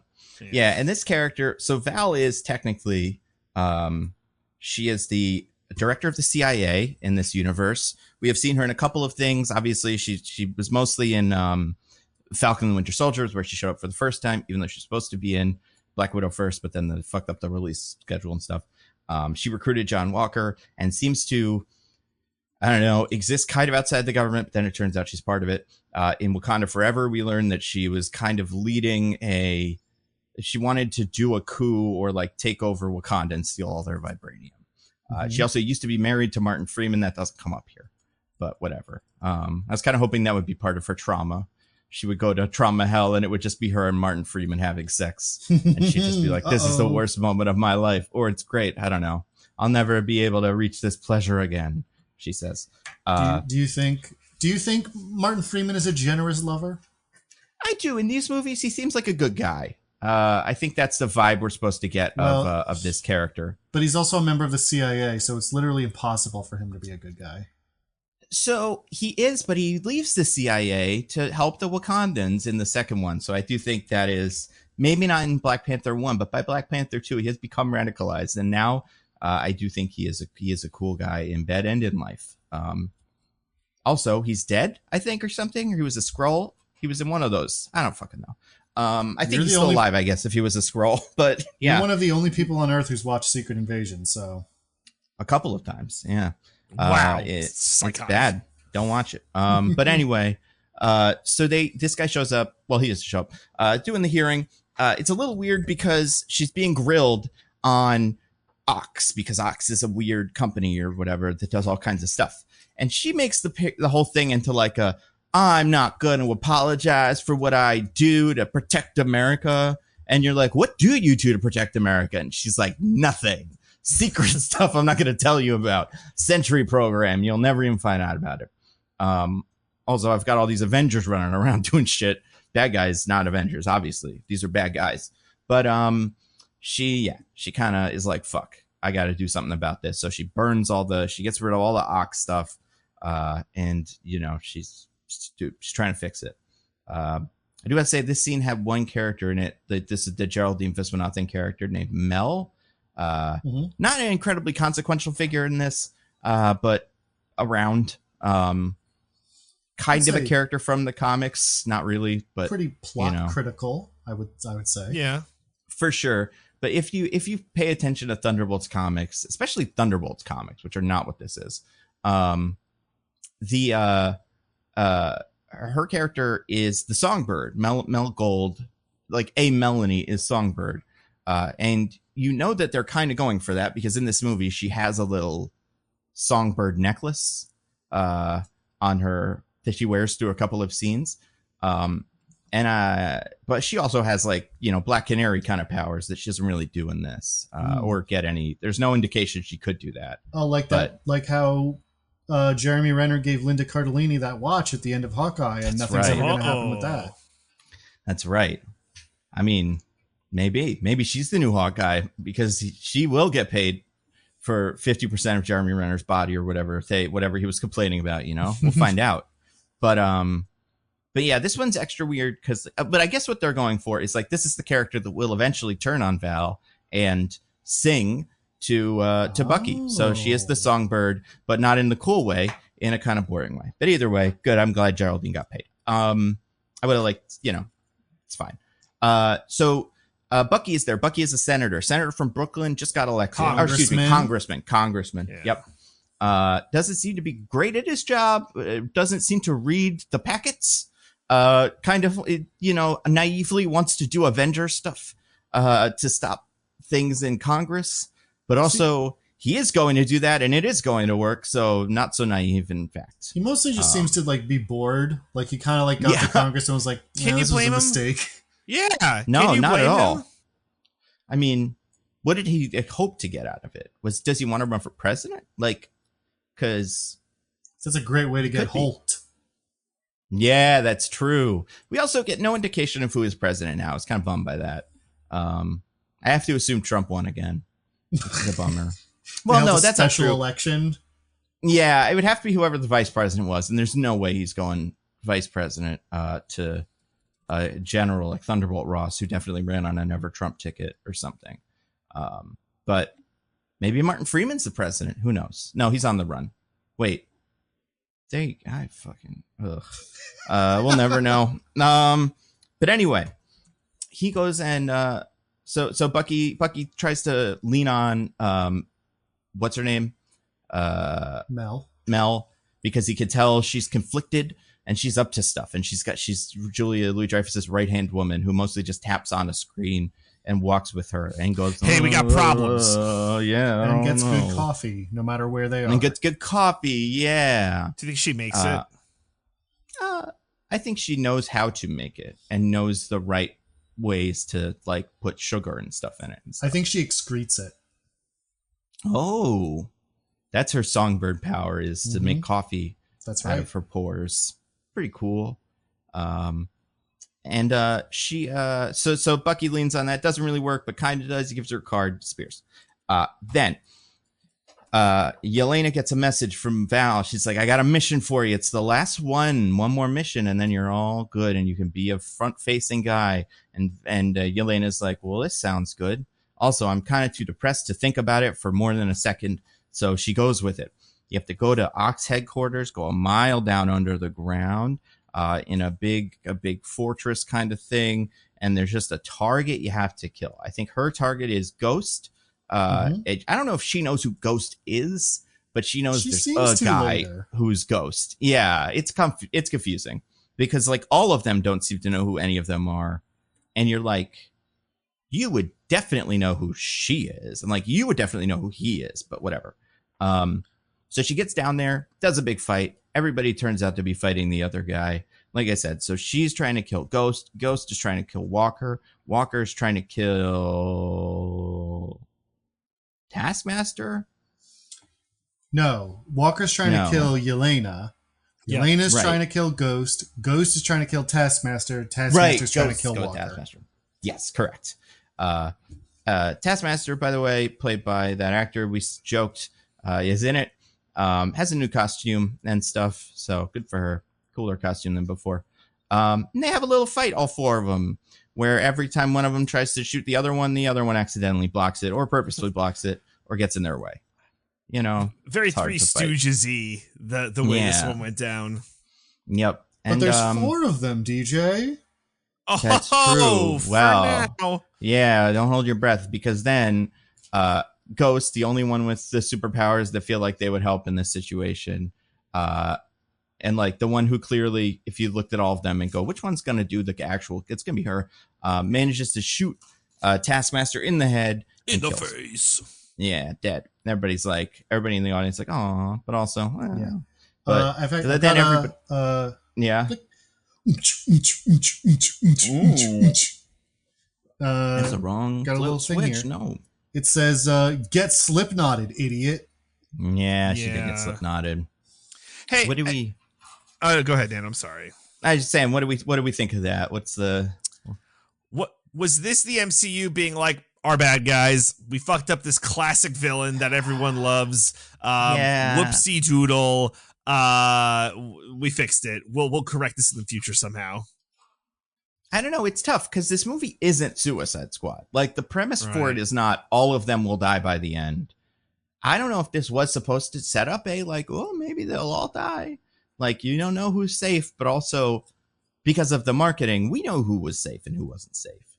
So it didn't, I don't think anybody was tricked by the trailers into thinking this character, who usually didn't get named in the final thing of everybody's name and was always far in the back of the posters, not interacting with everybody, was going to be a big part of it. So it kind of feels like it's that first thing, but also like the guy that wrote this was the guy who wrote Black Widow. So I'd have to imagine he was like, I liked what I did, So yeah, I don't know. Well, I do believe it got rewritten at one point. Not while they were shooting, thankfully. Mm-hmm. But so I think maybe originally Taskmaster was supposed to just be in the group. And so but then in the rewrite, they were like, we don't really have a use for this character. But they'd already said she was going to be in it. So they're like, and had to figure out a way to just get her out of the way really quick. I think that's fair. Is like the amount of guys they had is correct. And when they started adding guys later, it's like, if there was Taskmaster, she really would just be sitting here going like, you guys, man, my favorite guys. Or not. She would have been sad at them. Because this character is like another child soldier. That's the other thing with this character that doesn't really work, is she's got the same backstory as Yelena. So like, I mean, it's different, but she's a brainwashed soldier, red room, whatever. So like, what do we gain from having her hang out? And that nothing. So they shot her. But yeah, it does. I do think based on an interview with Olga Kurylenko, it does seem like she was like, yeah, they changed some things. I probably was in the movie more before. So good for her. Not good for her. Hope she got paid. Yeah, same. And like, I guess it's kind of interesting. It's almost interesting for a second having her be like a cautionary tale for Yelena, is like, this is what, this everybody in this business gets. But I don't know. They don't really hang on that too much. But who do our wandering eyes does appear before we can even give a shit about any of this Taskmaster stuff? Uh-oh. We got Bob, you guys. What do y'all love Bob? Bob, Agent of Hydra?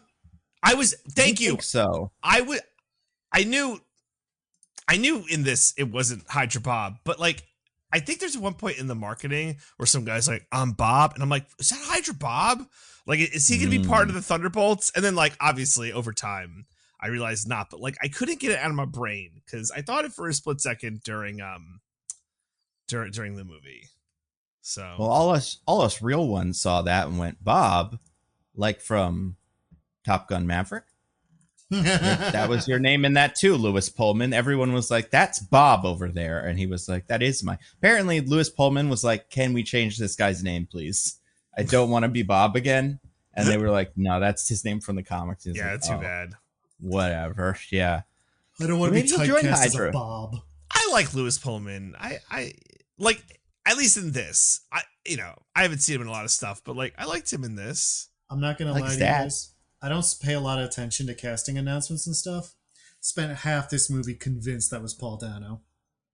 I thought you were going to say half this movie convinced it was still Stephen Yeun. Because they gave him the hair. Oh my God, he really disappeared. The hair. Yeah.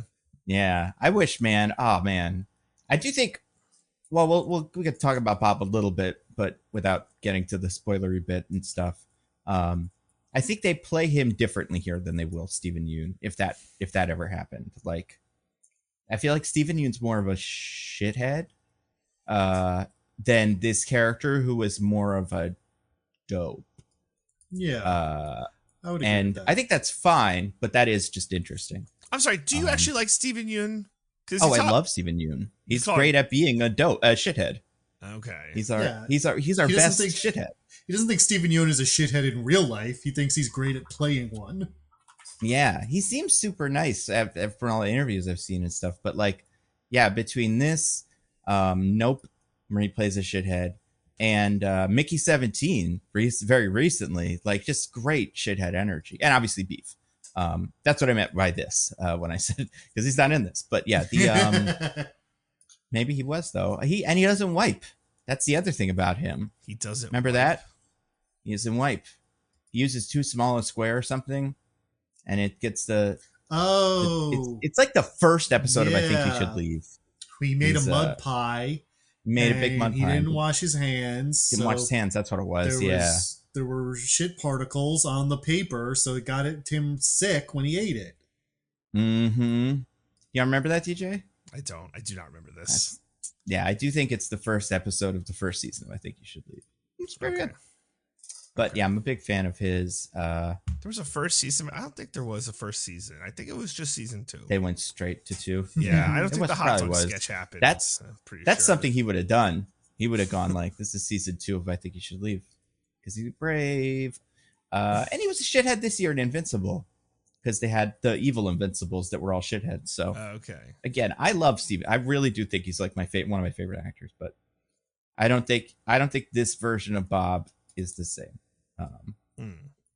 But he's usually like a kind of doughy not retired, but like 40-something guy who's kind of not connected to any of this before he's a superhero. So this was a different thing. Yeah, they had to make a version of the Sentry that made any sense. And was sexy and cool, for the kids. They love Lewis Pullman yet? I don't know that the kids have an opinion on Lewis Pullman. Yeah, I don't think so either. I think they will after this. I did see a couple of I don't know if they're fan cams because they really weren't. They don't have any footage, but of people suggesting, what did they call it, Belova or something, Bob Lova, which was a couple of Yelena and Bob, like they have a little kind of spark. Maybe they did. And that will make the kids go crazy. Belova. It should be Belova, right? Yeah. That's how cool she is. She gets the whole name. He was in that Bad Times at El Royale movie, but I don't remember what he even was in it, so that's not a great sign. He was? Apparently, yeah. Well, I don't remember that movie super well. It's very fine. It's okay, yeah. But yeah, so Bob shows up and he's like, "Hey, I'm Bob," and they're like, "Who are you?" And he's like, "I'm Bob." I told you, I'm Bob. I don't know who any of you are, and I have no memories. It takes them, frankly, much longer than it should to realize that he was already in here. Yeah. Yeah. Especially because, like, he's wearing, like, a hospital gown or something, right? Like, he's not dressed as another assassin. He's, like, dressed as an experiment guy. Right. Yeah, And also, I feel like especially Yelena should have this, like, thought. If anybody was ever like, I'm, where am I? What's my deal? I'd be like, oh, you're like an experiment or something. They're experimenting on you, and that's why you don't have memories. That happens all the time. Like, I was like that for weeks on end. But and Yelena saw the papers that were like they did human experiments in this company. So like, yeah, honestly, she Mr. Police gave her all the clues. Yeah, that's the thing. I feel like you could kind of write all of that off with like, but she's too depressed to give a shit and put any of it together. Relatable. Relatable. Yeah, exactly. And she also, she saw the papers of human experiments. She also sees, I think, all the papers of like, we're going to make a costume with a big S on it. In the Sentry, he'll have 20% blonde hair. Thanks, stuff. And like, Mickey that was Mouse. Good. Yeah, that's what Mickey Mouse did say. He probably went right into those. No. Maybe the dog will show up later. But yeah, Mickey Mouse probably was like, do you think he's going to be the new bad guy? Mickey Mouse? Mickey Mouse? Val's working for him. Mickey Mouse is the bad guy of real life. Mm-hmm. How dare you, sir?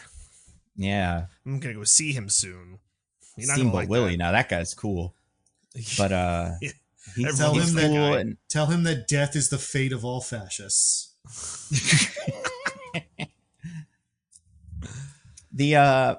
Speaking of that, as they're arguing and stuff, they're like, "Oh, we're all gonna die now," because they all figure out that they're supposed to kill each other, except Bob, who they just I think Elena figures it out. Ghost then gets there.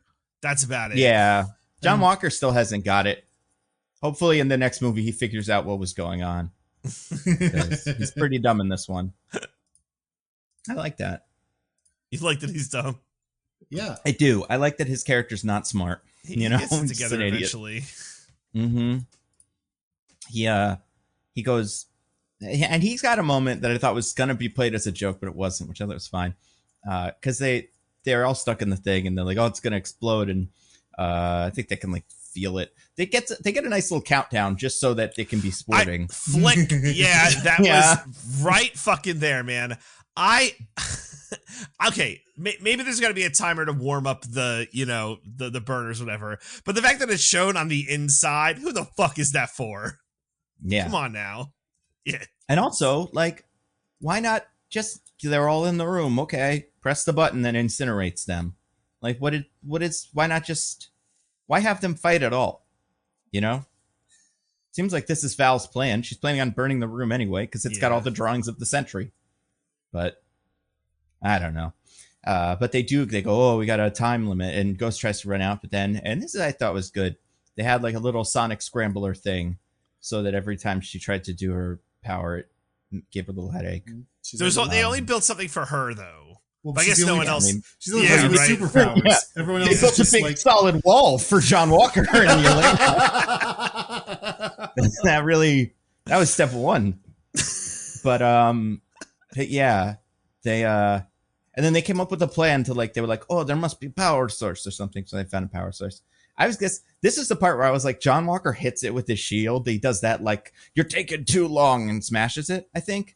And I thought that would continue to make it worse. Like, part of me was you'd hit that and then the countdown would go down to 5 or something. That'd be fun. Yeah, it can't work out for this fucking guy, right? Like, you can't have that. I mean, he's had a rough run, so it's kind of fair. Also, I do think I like that. I don't remember if it's this scene or maybe it's the next one. One thing I say this as a flick, Who Let the Dogs Out or whatever party song plays. Speaking of Chris, the Baha Men or whatever. Dogs Out, by the way, I didn't know this. Apparently that means feet now. That wasn't what the Baha Men were singing about. But yeah, it's good to know. Okay. Yeah. But anyway, what was I saying? I do think this movie has a little bit more, just for me, characters starting sentences with previously on Falcon Winter Soldier. Then I would like, especially in these couple of scenes, they're always like, that's a lot coming from a guy who killed a man in cold blood who was innocent before he got the shield taken away from him, and now it lives in a life of sadness. And then like, you're an assassin who has killed many people, even though your sister was Black Widow. It's like, okay, I get it, but they do keep doing it. Every time they meet a new character, they have to be like, I'm Bucky, and you're John Walker, the man who used to be Captain America. And they even know each other. They shouldn't have to do that at all. Yep. Yeah. And Red Guardian can't shut up the ending at all. So, he pretty much says that to Elena when she sees him the first time. But I do think it was probably more necessary than, like, they were really, playing with fire, putting It's a villain from Ant-Man 2 in this, and just kind of hoping everybody remembered who she was. So, doesn't hurt.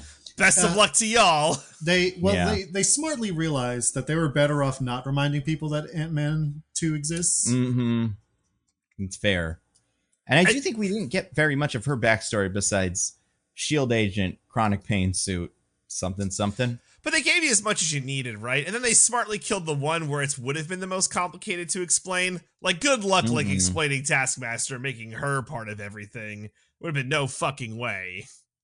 Well, and also, I did think about this in the meantime, because a couple people on the Discord were like, oh, it sucks that they killed Taskmaster and stuff. I agree to an extent, but also, like, there's so much overlap between Yelena and Taskmaster, and so much overlap between Bucky and Taskmaster, in terms of just what their whole deal is, that it's like, Taskmaster is very redundant in terms of pretty much everything they do. Yeah, that's true. And also, Taskmaster, unlike with Widow, with like Natasha, because Natasha had like connection. Florence Pugh, I don't think ever met that character and like didn't seem to know her.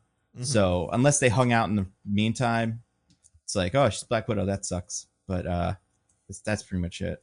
What was I going to say? But I did like that. I like that. What's her name? I like that Ava, whatever.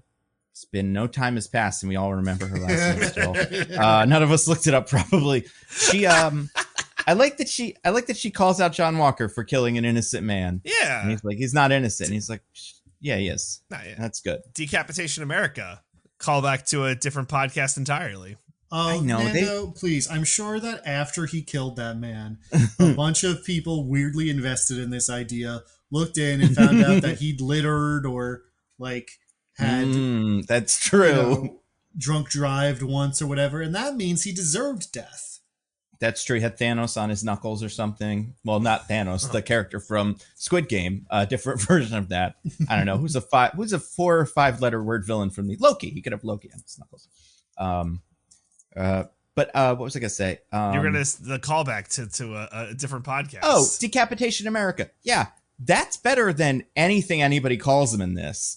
I think Julia Louis-Dreyfus should have broken that out when she called it Decapitation America. That's what Selena Myers would have called him for sure. Oh, everything in Veep, they would always have like so many lines in their pocket that are way too clever, and it's just like Junior Varsity Captain America is pretty much what the other one said earlier. Yeah. Decapitation America. Yeah, way to go, Decapitation America. Fucking winner. Yeah. I will say what Yelena says to him at a pivotal moment is not clever, but it is incredibly mean. Which one is that? I can't remember. When she's yelling at everybody after. Oh, yeah. That was good. Well, that was what I think. There was maybe something there for what's her name, for Selena to work with in terms of like getting at that element of it, because we didn't know that yet. But yeah, she's pretty. That's why Elena's cool. And John Walker sucks. So they escape the thing because they use teamwork and whatever. And they help. Bob's part of the team now too, even though they're like, "Who are you?" But whatever. Also, Bob, when he touches you, you have like a weird hallucination of your worst memory. Yeah, you get Nobody all sad. tells anybody about that, but they do it. I do want to flick.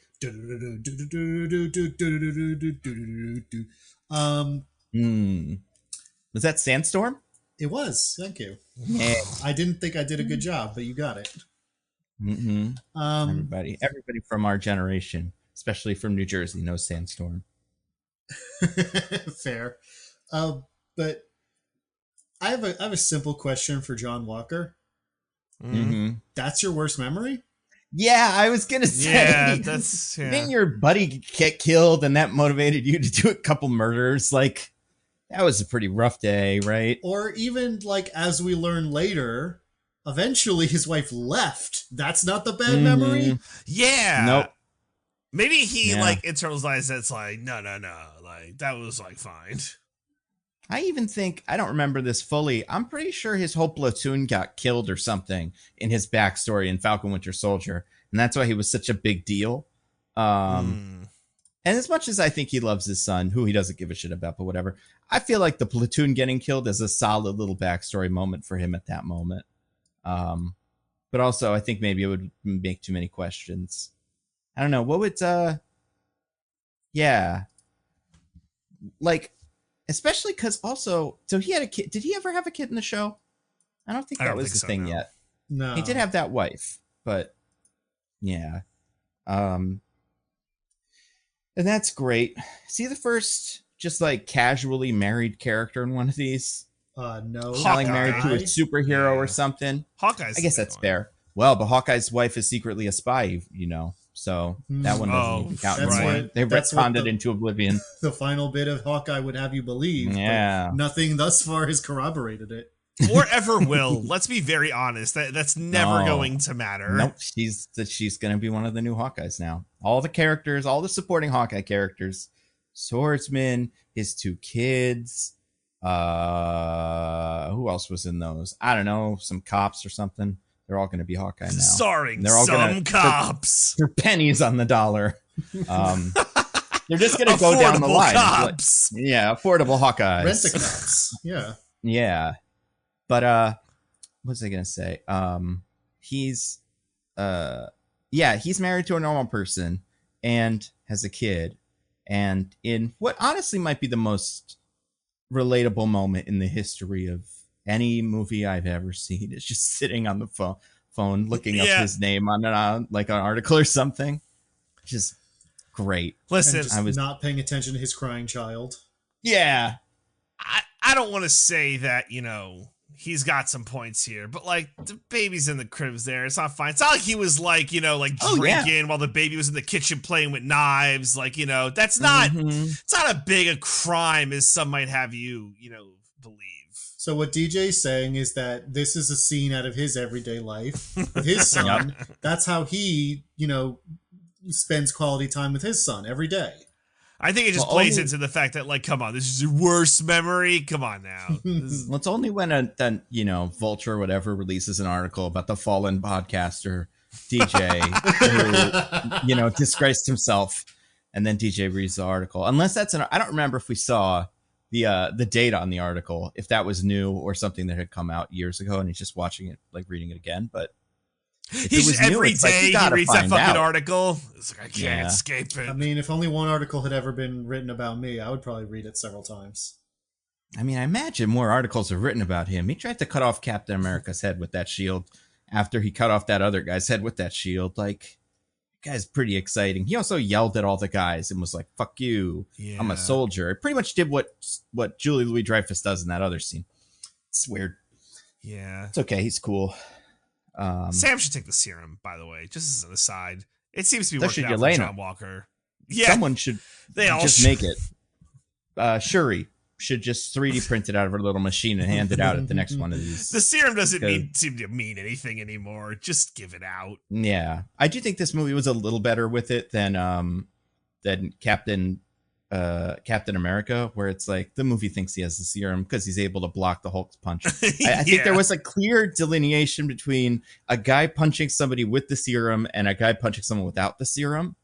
And sometimes it looked really silly. This was probably my favorite one of these, where John Walker, they get in the elevator, they gotta go up the thing, and John Walker's like, I got this. He just jumps 1,000 feet in the air and then falls back down. Fucking like that is not how those usually work. Yeah. Yeah, right. Like I kind of expected him to do the Mario jump on the wall or something. Instead, he's just like, I can fly. It's pretty cool. Like he gets a lot of hang time. He's up there for like at least 7 seconds. That's a Hulk level jump. Like those are the jumps the Hulk's doing. That's his superpower now, is jumping. He's the frog guy from She-Hulk or something. He's gonna become Baltrock. Baltrock the Leaper. He's gonna become who, DJ? Baltrock. That's true. Close enough. Baltrock. Batroc. Batroc. Whatever. Batroc. Yeah. The Leaper. Batroc the Leaper. Or Leapfrog, or who's another one? The Praying Mantis can jump real high. There's a lot of them. He's like original Superman. He can't fly, but he can jump hella high. Yeah. But then that doesn't work. So then they have to do classic Emperor's New Groove, which, considering this tick, tick, tick, or whatever, flickety flack, flack down the track. What's like a sexy song that people love? Yeah. What's that new song? What's the one? I guess it's not new. Espresso or something. That's a song, right? Anyway, Yeah, the Sabrina Carpenter. so yeah, she got a lot of songs. She's in Fortnite now. Yeah. Oh my gosh, it's a plague. I think they're thinking about taking her out. Sorry, I didn't mean to derail. It's her and now that Dark Jar Jar is in Fortnite, he's gonna probably be the new Sabrina Carpenter. Have you seen that? He's in Fortnite now. I have not. I've just heard the Sabrina Carpenter thing is a true plague. It's pretty funny. First there was a lot of Hatsune Mikus, and then the Sabrina Carpenters ganged up and tried to kill all the Hatsune Mikus. God, it's really good. People are calling Sabrina Carpenter the Hatsune Miku of the West. She might be. If she could be so lucky. But what was I saying? Oh yeah. Okay. So they're like John Walker, who has the greatest jump of all, who can jump, I'm gonna guess, like at least 200 feet in the air, considering how long it takes him to go up and down, which is further than Captain America's ever jumped, but whatever. What they're going to do instead is lock arms and then climb up the shaft together, one, I don't know, foot at a time. Mm-hmm. We determined this is about, at most, about a mile underground. Maybe they're not at the lowest floor, but it seems like they are, at least on the lowest. This is what you would want to be on the lowest floor, is your experiment guy in your big incinerator room. Yeah, for sure. I get that Walker can do this, but what the fuck is going on with the rest of them? Like, Bob doesn't even, like, he has superpowers, though he doesn't realize it yet. But Yelena's just like a guy, you know? How is she doing this?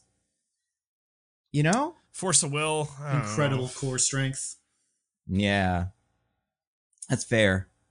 The idea you can't let down your fellow peeps. That's true. The knowledge that once you've past a certain point, if you stop doing it, you'll die. Oh, that's a good one. I like that. I mean, but Yelena, at this point, you know, maybe because they're the depressed, you know, superheroes, they'd be cool with it. But are you talking about what's maybe a light, never quite said out loud theme? Yeah, never said out loud. Very, very, very hidden under the thing. But I do think that, I think that escape was weird. Also, John Walker just tries to kill them all. That was cool. Yeah, that was. You know? He's like, get fucked. I have a family I hate. I'm gonna go be with them.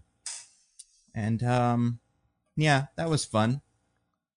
What else? Remember when they take all the stuff from Taskmaster's body? That was handy. Oh yeah. You know, it's fun. It's good. I like when John Walker's like, she'd want me to have this. Yeah, Wyatt Russell's good in this movie, man. He's good. Like, really clean delivery. Just like a good fleshed out character, man. Like, he's fucking good. And he sucks. He's like a bad guy. You know, like that's good. And that's it's cool. Then they have to escape, so they escape from the thing. It's a whole big deal. Julia Louis-Dreyfus shows up. They sneak out using little outfits. That's fun. Then. And there's more talk of depression and such. But before that, Bob is like at this point, Bob is like, listen, I'm not super helpful in this. And it's kind of my fault that this has gone so poorly. Not really think of that, but like, he's not as in the mission. We've also learned at this point, because we cut back to DC with Julia Louis-Dreyfus and her assistant. Oh, right. Mel. Yeah. And Mel shows her the videos being like, here's what's happening. And they realize Bob is an actual survivor of the Sentry program. Whoa. Yeah. And that's a big deal. So she's like, don't kill any of the guys. We need to save, you know, at least that one. But yeah, Bob doesn't know this. And then Blick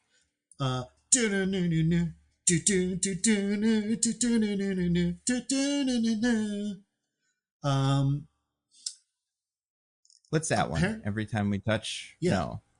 That's Castada. Wow, I was good at this. Mm-hmm. I know my music from my childhood. Apparently, driving a limo for the director of the CIA requires no background check whatsoever. Yeah, pretty nuts. Also, she has a car service, right? Was that guy sick or something? Like, come on. She probably uses a government car service. Yeah, that's what I'm saying. This is ridiculous. Maybe she executes them all after she's done with them because of the secrets she says out loud to them. Yeah. And, well, depending on the administration or government, that might not be a problem. That's a good State point. secrets might just be, out in the open, We don't know what timeline this is in. We don't even know who's president in this movie. Don't know who's president. That's true. Some guy, not the Hulk anymore. That's for guy's sure. President. Yeah. Well, I mean, we'll find out the next time there's a political MCU movie when the new one-term Republican president shows up. Turns into the fucking Master Sentinel or something before he tries to annihilate all the mutants. They love. Oh man, they'll get Peter Dinklage back. He'll be the president. Oh, yeah, cool. He'll be president. He's from New Jersey. Love him. Oh, okay. Good for him. Yeah. But yeah, so Alexei, David Harbour, is just her limo driver for some reason. Yeah. And he overhears all this. He's like, what a scoop. Thank God. He does say later that he tried to become her limo driver. Like, it seems like he works for a limo company, and he was like, I wanted to be her limo driver so I could drop off, like, my resume, and she would put me on the new assassin squad that she's building. I kind of assumed he had one limousine that was his limo company, but it seems like he maybe has two, and he's like part of a bigger company, and then also whatever Red Guardian limousine is. I don't know. So did he legitimately get put on this detail, which would be insane, or did he like beat up the actual limo driver and take his place, which would also be insane? That should have been. But no, it was Red never. Guardian limo service. So well, no, he it was a regular using black that limo. Oh, was he it? owns two limos. Oh, right. Yeah. I think what happened is he works for a limo company that is not Red Guardian Limo Service, because I imagine Red Guardian Limo Service doesn't get a lot of play, but maybe it does. Right. And then they called and they were like, hey, we got a, Alexei, you're driving this guy. And then Johnny boy, you're driving Val and doing CIA stuff. And then he traded shifts with that guy or something. Gave him an extra, I don't know, Red Guardian toy or something. Yeah, sure. Whatever he has to barter with. That's my guess. Have you ever had that where like it's like I can't think of exactly what this would be, and I don't even know if I did this, but like where you're a waiter and there's a famous person at the table, and you're like, hey, can I do your table so I could be near the famous person? Like that, that can happen. But he, I feel like he's way too clearly him. Like he would say, hello, miss, and then she would go, what the fuck is that? And then, but also, again, she doesn't seem to know who he is either. Maybe she's playing it cool later, but I feel like she should know who he is, considering she's using Yelena as a spy and wants to, motivate her for stuff. Like, yeah, that's a great point. Keep track of her living family members, especially the ones she visits, especially the ones that used to work for communist countries and have all these beliefs and stuff. Like, I don't think it's bad that he does, but I feel like she would. Yeah. I like, by the way, that we saw a little bit of Red Guardian at like the Red Square doing like a ceremony. Yeah, that's cool. Yeah. He's reliving the glory days, I think he says that was Brezhnev. Mm-hmm. But that means he like was a guy that certain people knew, Yeah. Part of me was like, did he ever actually go outside? Like when they did those Black Widow movies, like did they say like, you're the Red Guardian and put the suit on him and then immediately put him in the gulag, and he's always lying about like being the big hero, but it seems like he was. So good for him. Yeah. Good for him. Again, weird that nobody's ever mentioned him. But maybe they didn't think he actually had superpowers. Well, and again, he had got some kind of serum. We don't know what kind of serum, but he got one. Yeah. I imagine he has Bucky's serum, right? The Russians have Bucky, that makes sense. Yeah. Right? Like, so he's probably got Bucky's blood. It's not the Russians in the MCU, right? It's Hydra. It's Hydra, but like, I think Bucky, mind-controlled Bucky with Hydra is the closest any serum has come to the Russian government. And like, Dreykov, there's got to be a connection there. I think there is. Maybe not. Do they all use the same mind control? Because the Widows have mind control and Bucky has mind control. Do they share a guy? Like they collaborate. Gives them the codes to control a van. Yeah. Do you think So maybe that guy? The Hydra went to the Russian government, was like, hey, if you give us mind control secrets, we'll give you serum secrets. That would be nice of them. That was, yeah. That's what all the countries are doing right now. And we're sitting out of it with only 2 dolls instead of 30. That's a bummer. I was really hoping this Christmas. I was like, I think I'm going to buy all the action figures. Nope. No more. Only get 2. Which of the 2 dolls from this movie are you going to get? The 2 that I've already bought are the Red Guardian U.S. Agent, or no, excuse me, the Sentry U.S. Agent 2-pack, because I like the Sentry one. Yeah, of course. Even though I already have a U.S. Agent, it's the one where he's John Walker and not like where he's Captain America. I think the U.S. Agent costume in this movie is good. I think all the costumes in this movie are good, but I like how shitty his looks. He doesn't clean it, you know? That's how I would do it. You know, be cool. But then they all drive away, and Bob sacrifices himself, which is nice of him. Yeah, very heroic of him. Well, but we think he does. Yeah, it would appear to our guys, but then Bob gets shot a bazillion times, which I don't know, man. She just told you not to shoot any of them. Yeah, well, you know, nobody listens to Julia Louis-Dreyfus in this movie except for Sentry for like 10 minutes. Well, Nando, these are soldiers, which are basically cops times 10.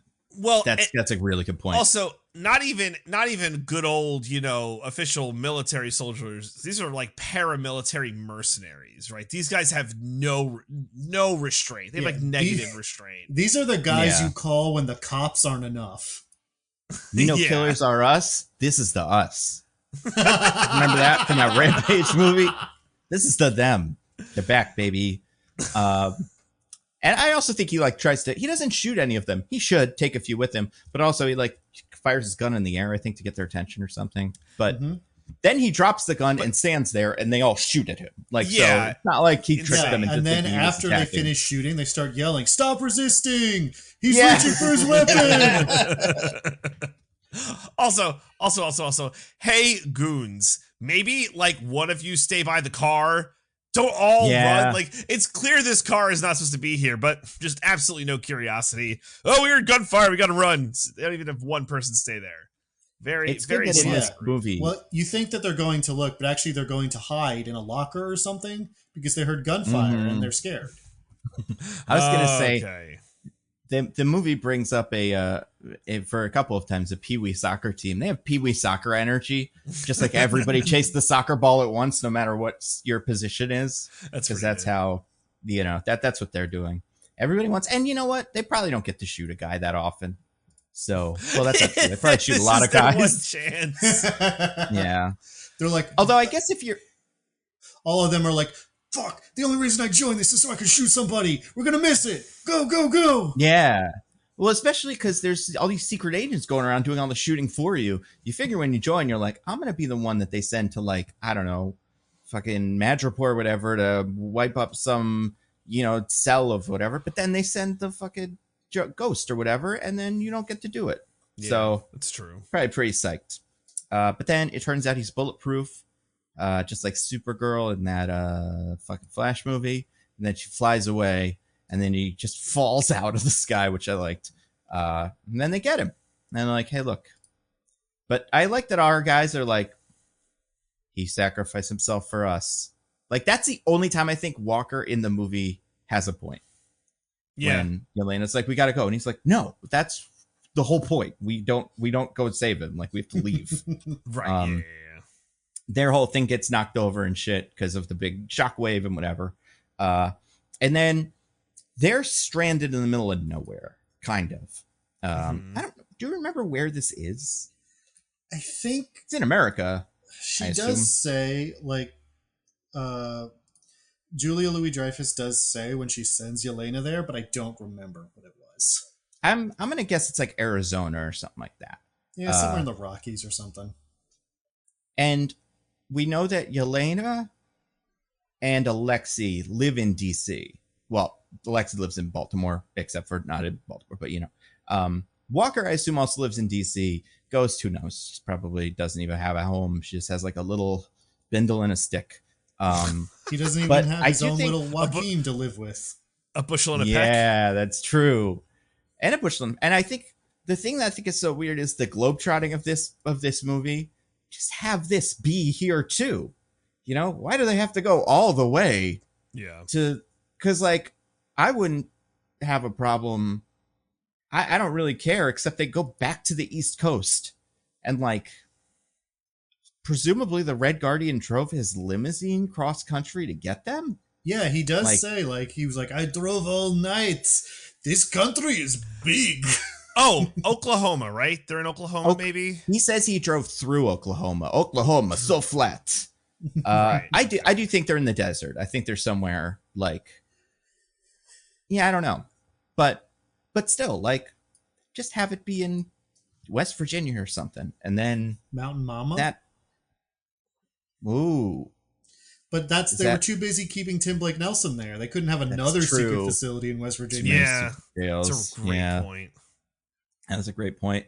But yeah, as I said, for some reason, Alexei, as the Red Guardian driving his limo, is able to find them without alerting the security, at least not immediately like you would expect, including you run out and go, hey, everyone, it's me, Red Guardian, Yelena, I need to get you. And then they go with him. And so we got the three guys now. Four. Red Guardian. Oh, yeah. I did kind of like how Yelena's reaction to this is like just embarrassed by her dad. Mm-hmm. Yeah. Like, yeah, it's fun. Not a life or death situation and they could use the help. She's just like, oh, I don't know him. I don't know what he's talking about. Mm-hmm. This is the worst thing that could have fucking happened. I'm so mad. Bob's memory has just vanished from their, oh, that nice guy. Oh, no, annoying dad. She can only keep one thought in her head. But again, too depressed to have a consistent, thought process. Fine with me. We're not mad about it. So they drive away. Like I said, so we got a Red Guardian driving, Yelena front seat, Ghost and Walker in the back, and then immediately the guys find them and start shooting at them. Which hold good. on,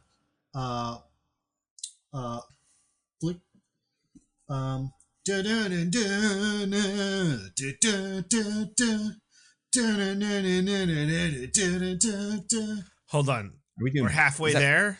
I was gonna say Bon Jovi. Yeah. Nice. Bon Jovi.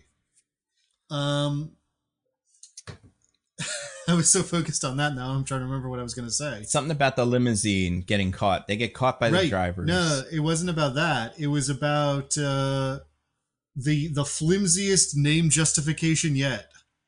Yeah, I was going to say when that one was going to come up. But what is it, Diggins? What name justification is there? Well, you guys, you know how this is supposed to be the Thunderbolts, which is a team in the comics of all like reformed or not necessarily reformed, but they're making them do it anyway, villains.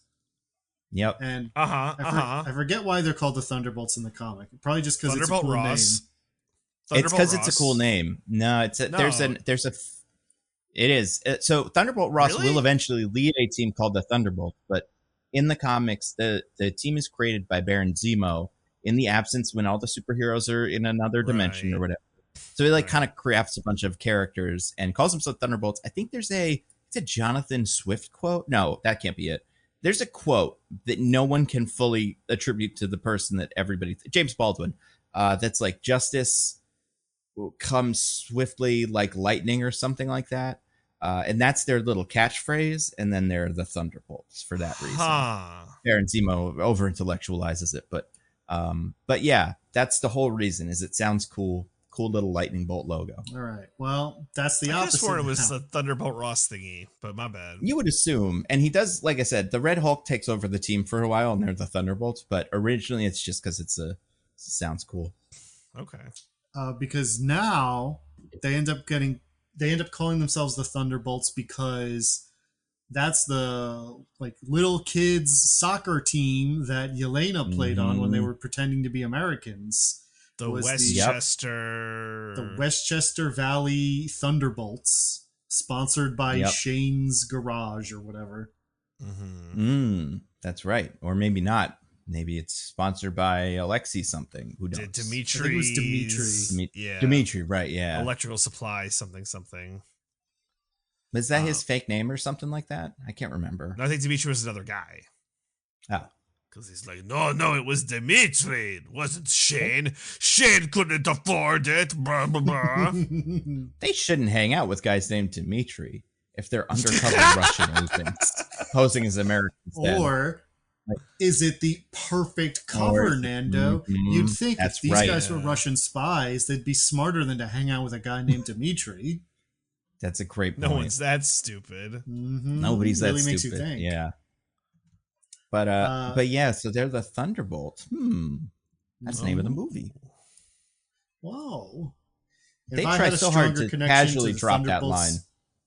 If I had a strong connection to the Thunderbolts as a concept, this might make me kind of annoyed, but I don't, so I'm not. Oh, good. Yeah, and if you had a stronger connection to the concept of the Thunderbolts, maybe knock spoiler alert or whatever without being specific. By the end of the movie, it wouldn't matter anyway. So, this is just to get us from, Act 1 to Act 3. And that's why the asterisk's there. That's right. That's why the asterisk is there. Yeah. But we're not going to find out why it's there until much later. And what was I going to say? So then the guys find him and they shoot him. I like that, again, they have a sonic weapon that beats Ghost. That's good. They carry it around. They're just like, hey, that's like saying, we know there's only one valuable person on your team. Everyone else, we're fine. Yeah. We're not making anything else for anyone. Everyone else we can this shoot wonderful with a bullet gun. that can kill John Walker. Yeah. But who did their wandering eyes disappear? Well, first they try to shoot back and it doesn't really work, but then it does work and it's like, whoa, it worked. But then it turns out, it's Bucky, sexy Bucky from back when he had long hair. It's back, baby. How did he know to come here, Nando? Oh yeah, I forgot about this. What's her name? Don't worry, so did the movie kind of. Called him or something and was like, you should come here. Now, again, another character who we know where they were an hour ago or whatever, like a movie. He was in New York for this DC gala thing that she was starring. Well, was she in DC or I was tricked, I guess, into thinking that was the downstairs of the Watchtower later. No. Because remember when they're going there, she's like, we gotta start renovating it again, dust it off. Yeah, that makes sense. Because then the other senator was there too, and Red Guardian lived there. So, or Congressman, Congressman Bunk from The Wire. Mm-hmm. Yep.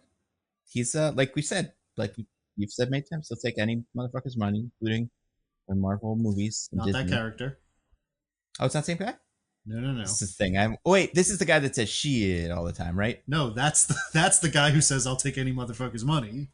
They should get that guy. I liked him. I haven't watched The Wire, but I do know that takes place in Baltimore. So, the Red Guardian could help now. He could be in the new season if they reboot it. Does Disney own that yet? Probably not, because it's HBO. Soon. But anyway, Bucky kills them all.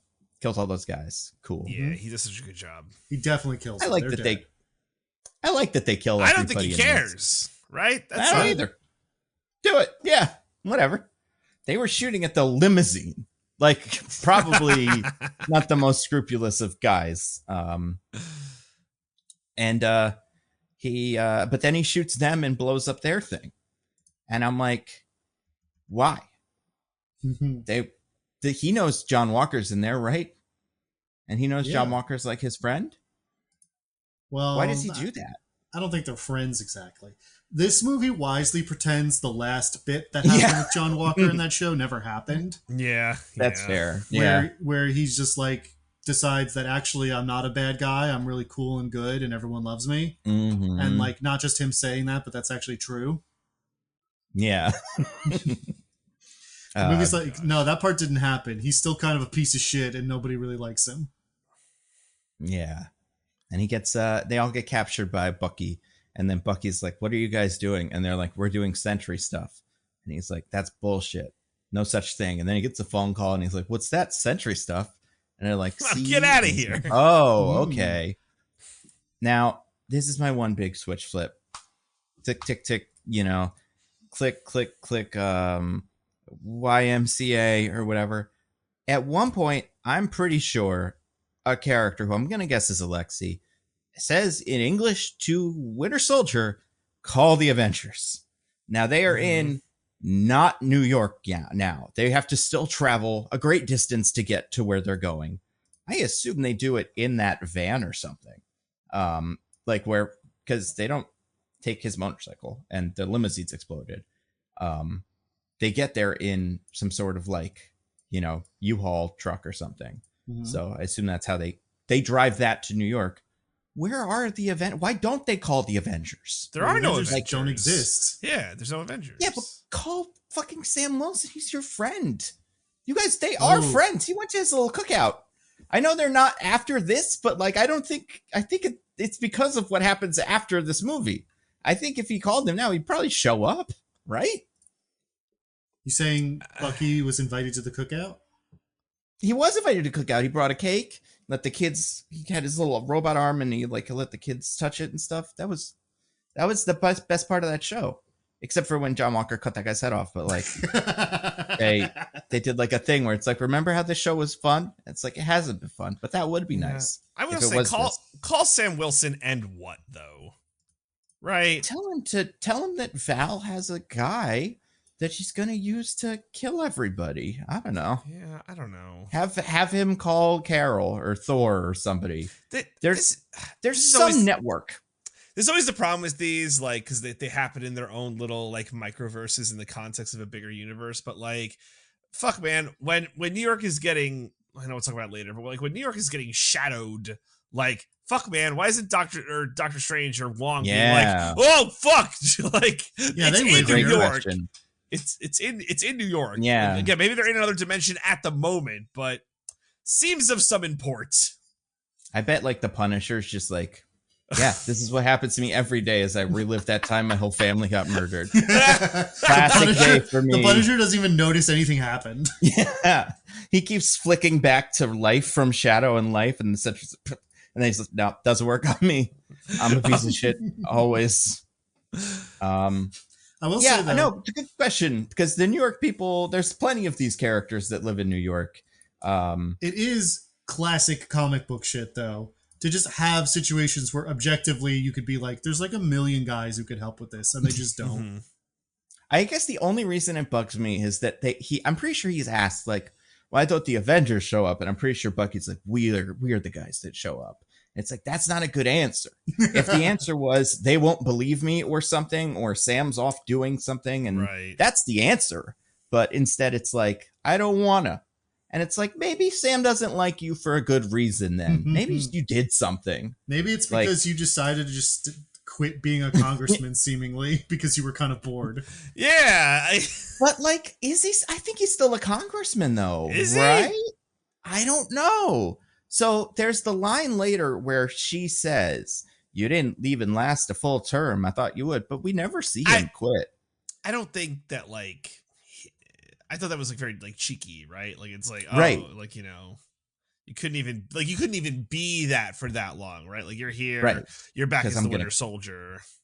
Oh, I thought it was like you weren't a congressman for that long because the Sentry's going to kill you today, and that'll be the end of your congressional sentence as well. Yeah, I don't think any of the takes were because you're not actually one anymore, right? Yeah, I think he's still a senator to this very day in the MCU. Like, I think he is probably a bad senator, but like that's a cushy seat. So wait, you're saying he won an election to the Senate after this movie? Excuse me, yes, Congress. We all knew what he meant, Diggins. But also, who am I if I'm not the person who actually's you to death? That's fair. But also, I think he'd be even more like, I think he's bulletproof in terms of getting unelected. He's never going to get unelected. And also, you never have to go to Congress anyway. They all just stay home all the time. Your constituents would rather you be the Winter Soldier than whatever fucking shit that you dumb vote you got to take. They're like, my congressman's the Winter Soldier. How fucking cool is that? Yeah. If you've seen his hair, it's so long and wavy now. I'd be like, yeah, but the ACA got repealed the other day because he wasn't there to vote. I don't know what to tell you. He was busy with his new friends of guys, hanging out in their little clubhouse or whatever. There are trade-offs in every relationship. You know, we just understand that, right?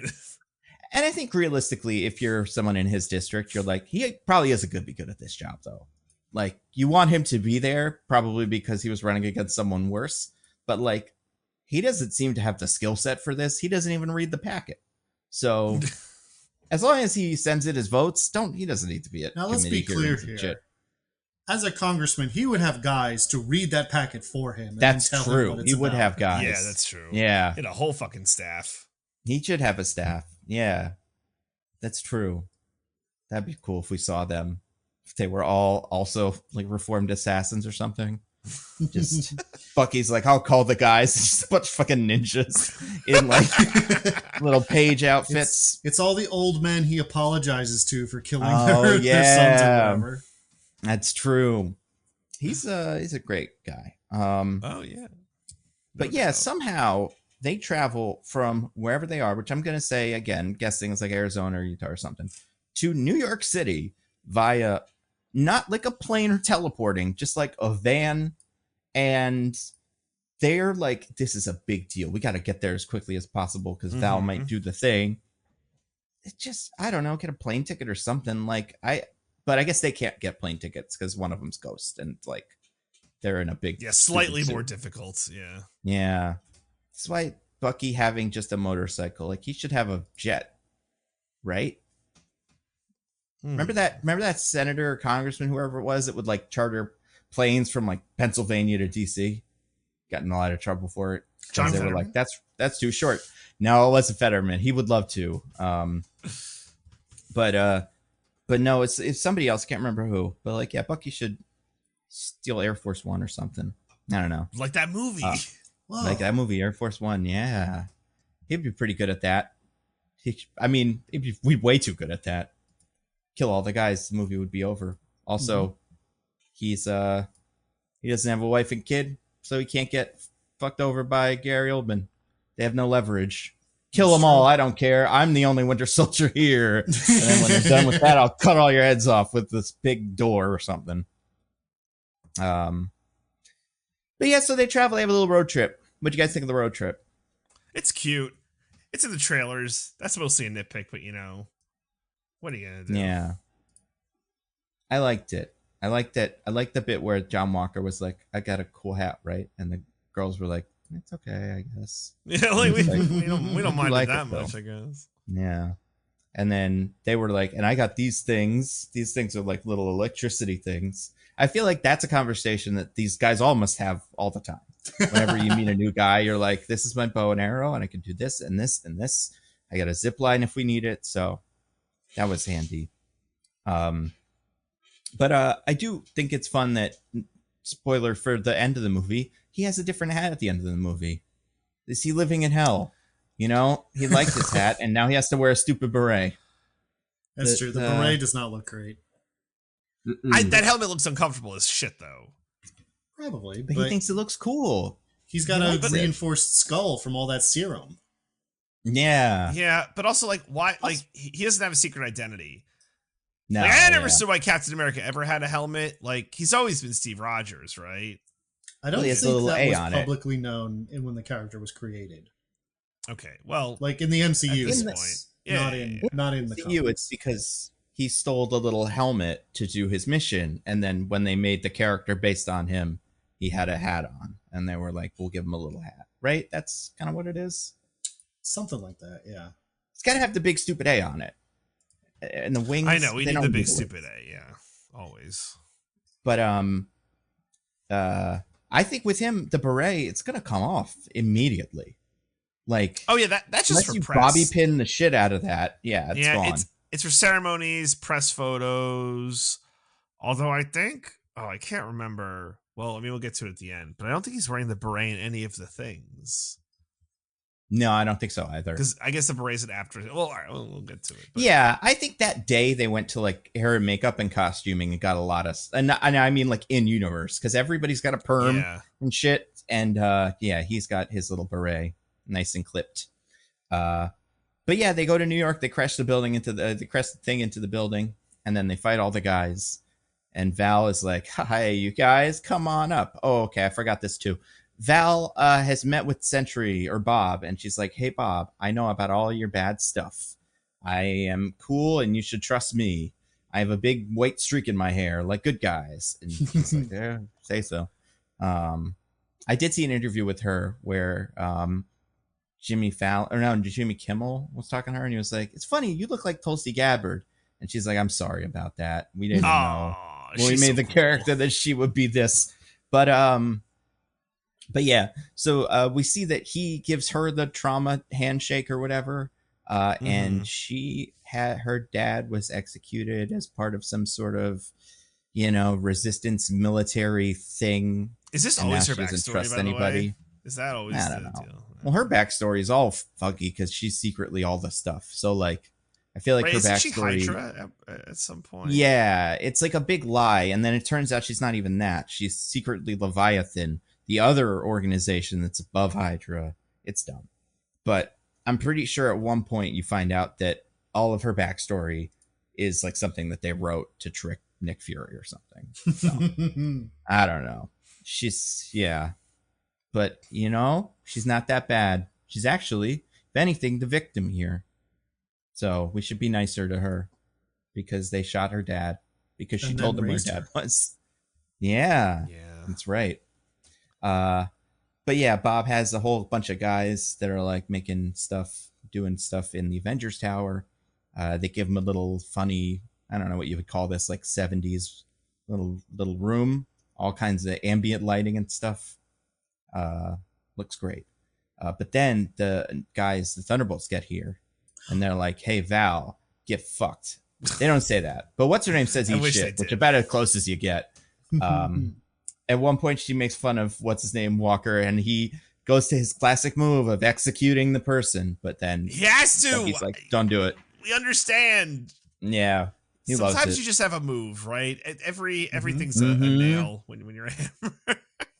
Yeah. Everything's decapitation when you're John Walker. Yes. These things just are true. That is a funny little introduction scene because she has like a dig at everybody. She's like, "Elena, you look horrible. John Walker, Junior Varsity Captain America. Oh, hey, Ghost. And this guy, Santa Claus," or something. Like, you really didn't. She didn't watch Captain or Ant-Man and the Wasp 2 either. She's just going off of what it kind of seems like their deal is. But she's like, "You can't kill me or take me in because I've got a whole new sick guy named Bob." I mean, she doesn't say Bob because she says the Sentry. She calls him Robert.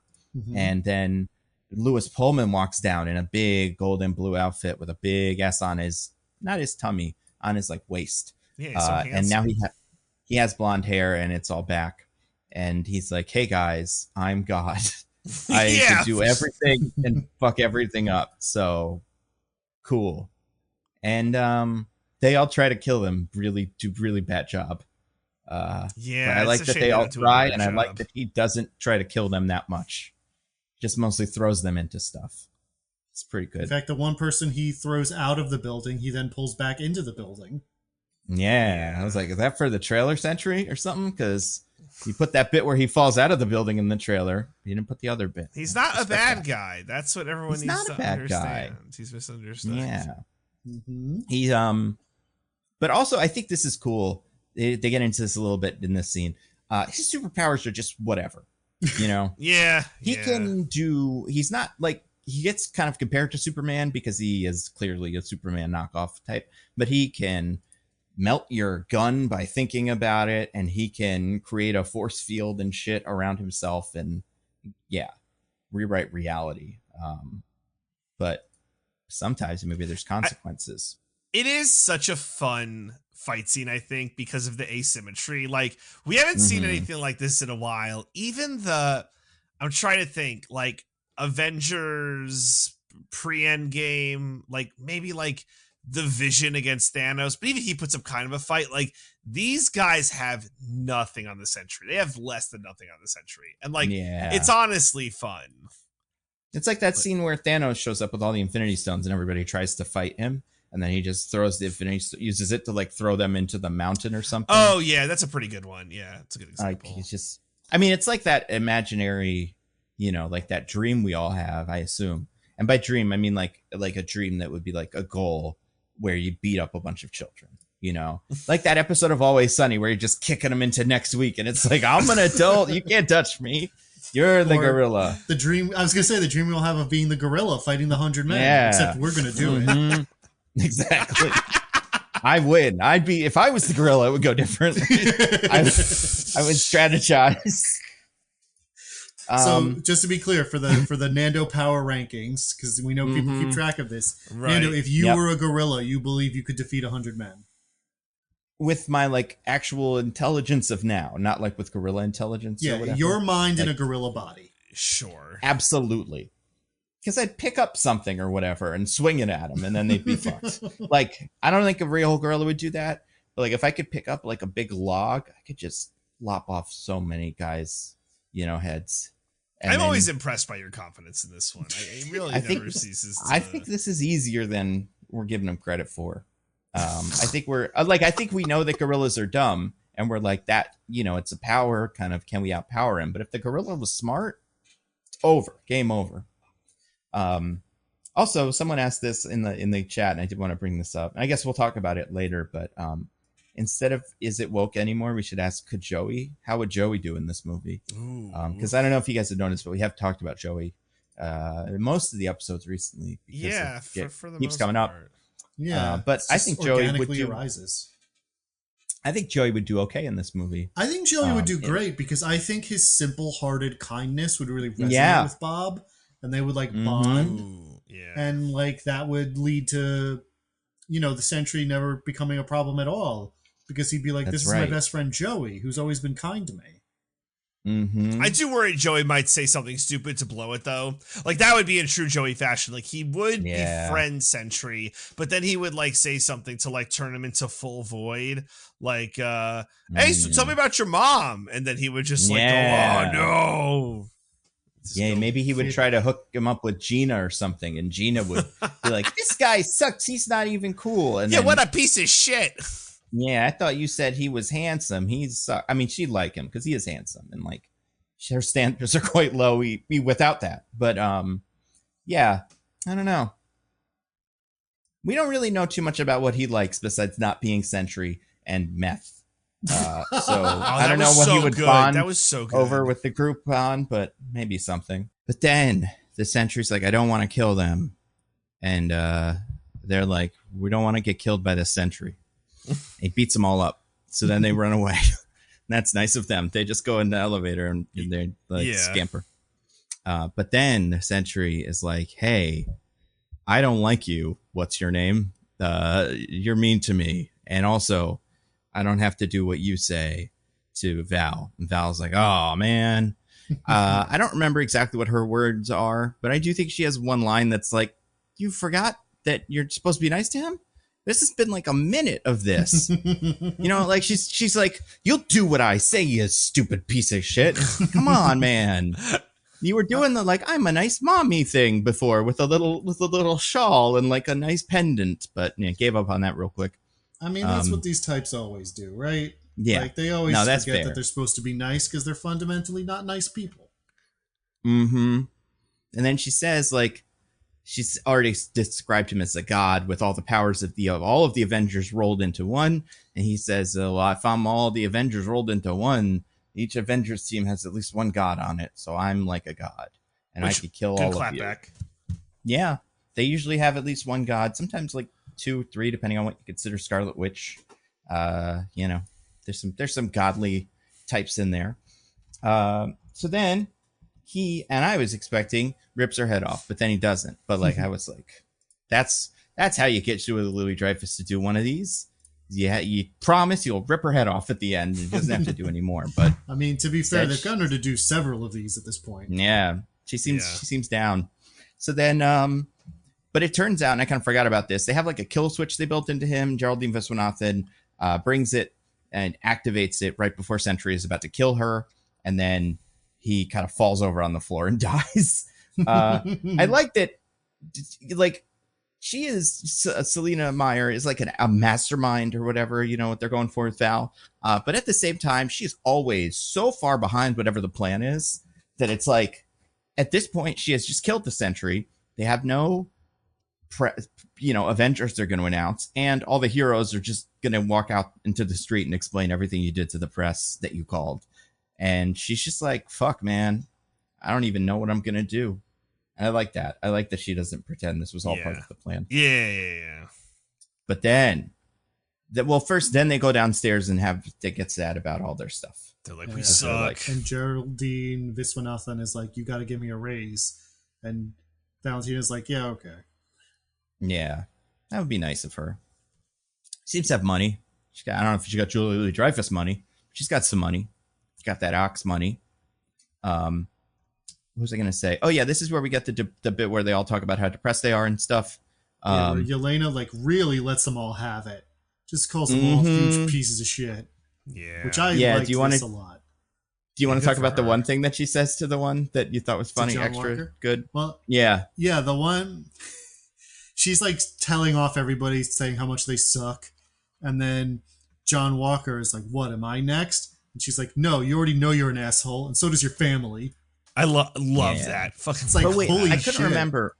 When do we learn that he is divorced? Does Bucky say it? When Bucky has caught them.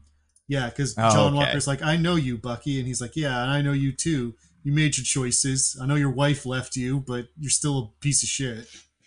Yeah, he took the baby.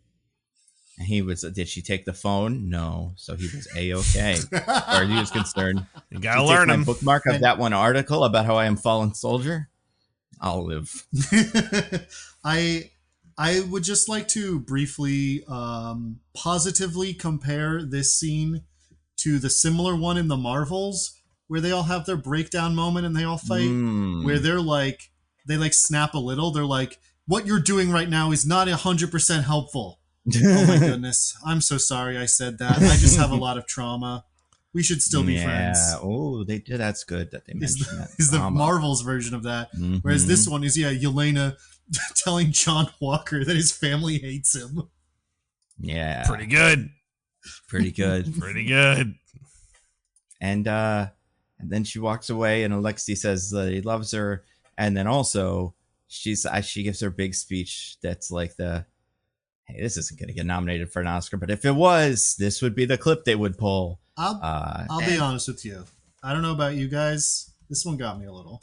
I was like, yeah, this is nice. Yeah, it was good. No, I agree. And I think she was good. And I think Harper was good. I like that she mentioned, because I like that they did the whole like, and they did this in the beginning, like that she describes her life as if it is work when in reality she is doing, Black Widow shit. Right. But like, she's like, I just wake up every day and have breakfast and go and do work and do job. I do like that she, again, because I think it is incredibly relatable, threw in, and I just look at my phone and then go back to work. And I'm like, yeah, cool. But then, what happens? I don't know exactly how they find this out, but the Sentry wakes up in void form. Well, and because then he starts floating in the air and everyone's looking at it. Yeah. Right. And then, right. Because then they're like, oh, a guy. And they can't see that he's in shadow, I guess. Like they could see that, but they don't know that it's the bad version of him. And he hasn't, to be fair, he hasn't done this yet. Like we've seen him do his little touch, but he hasn't turned all black and like, mean. Also, this is triggered by him getting killed, which is interesting, right? Yeah, it seems like, and the way he describes it in the post-credit scene is that like when he turns into Sentry, he's got to kind of hold back the darkness side of him. Yeah. And by being killed, they kind of knocked out the Sentry part of him. So then that was just able to run wild. Kind of how I read his explanation. That's right. Just like Hulk. If only Hulk was here, he could have also been depressed about all the people he probably eats when he's Hulk and stuff. Well, we had another Hulk who could have stepped in, but we decided to imprison him.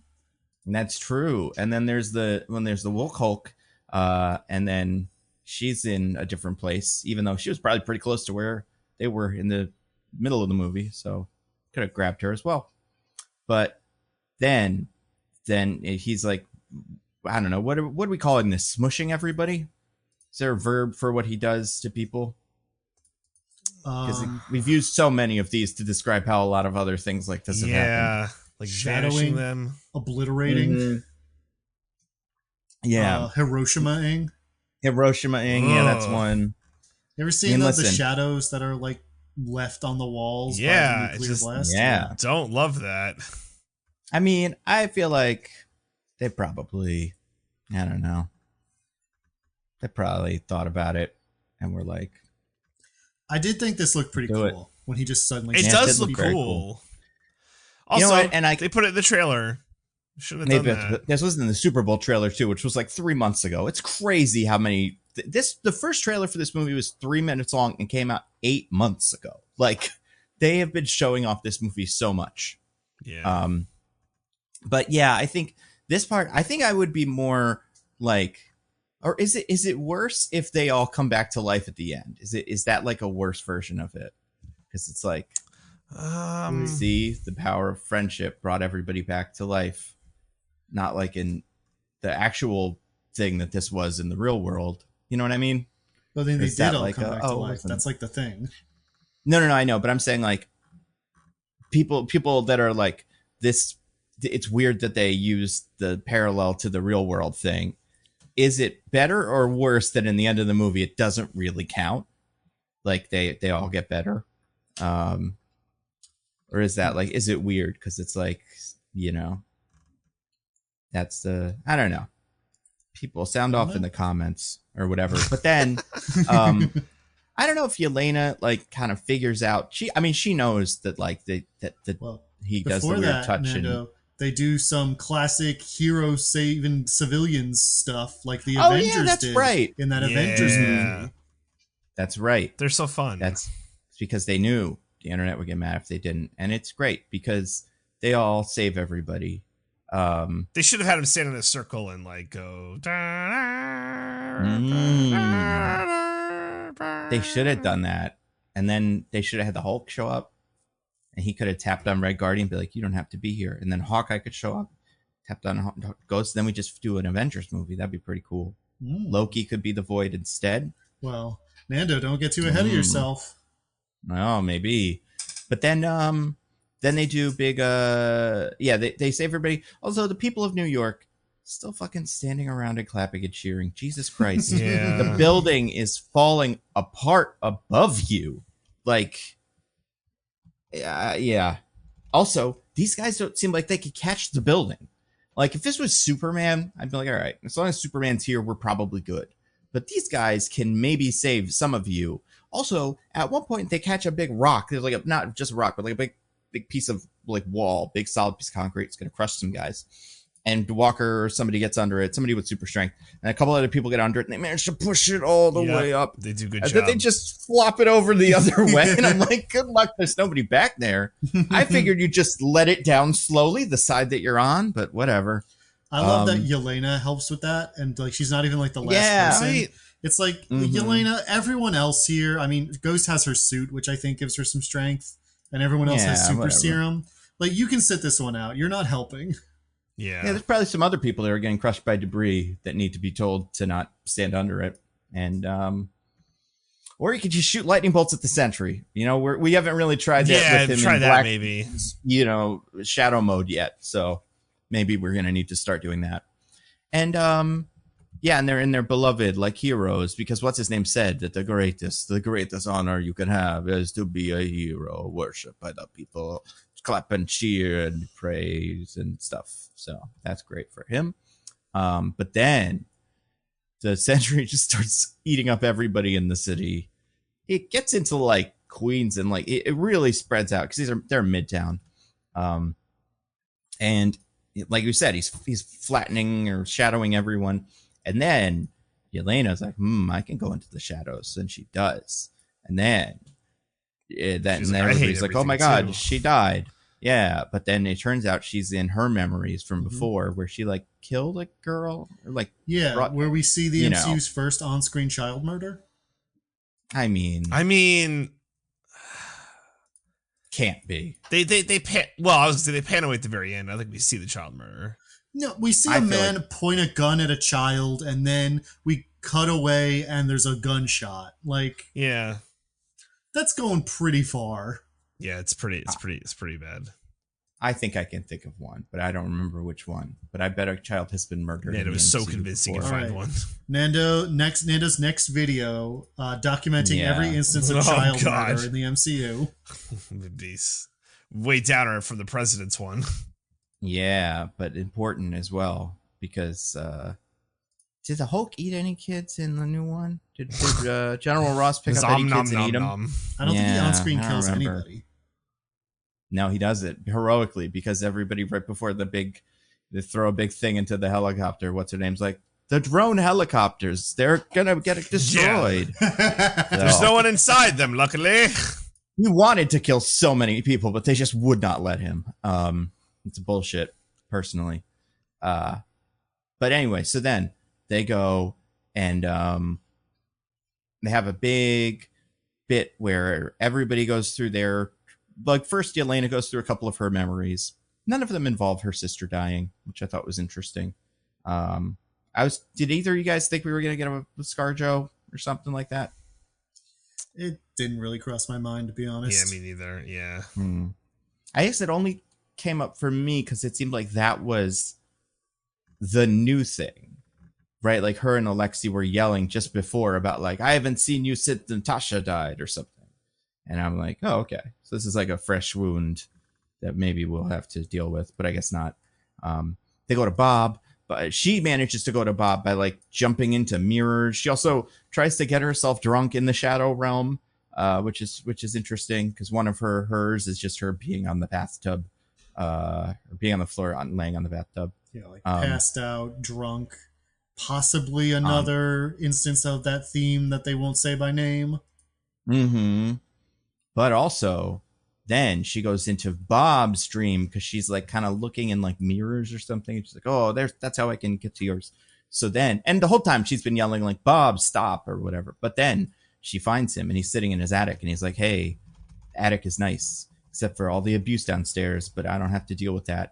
And then the attic starts attacking them with some bullshit or whatever. But then the rest of the guys show up and they fight all the things. And that's great.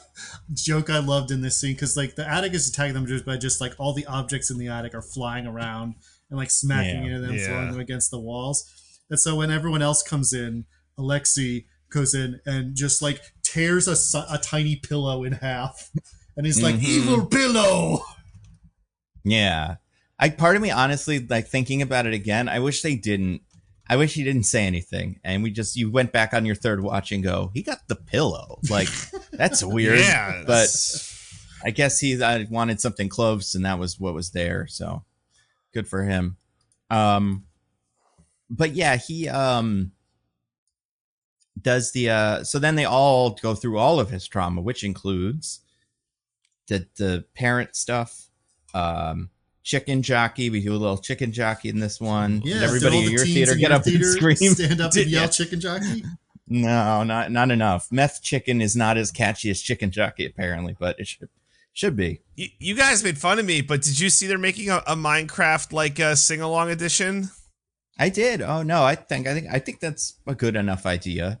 I thought I brought it on the podcast. You're like, nah, come on. I was like, yeah, there's 2 songs, so I guess they are doing it for the 2 songs in that movie. It's the Block Party edition. I like the idea of a rowdy screening of it, to deal with the chicken jockey kids. Those animals.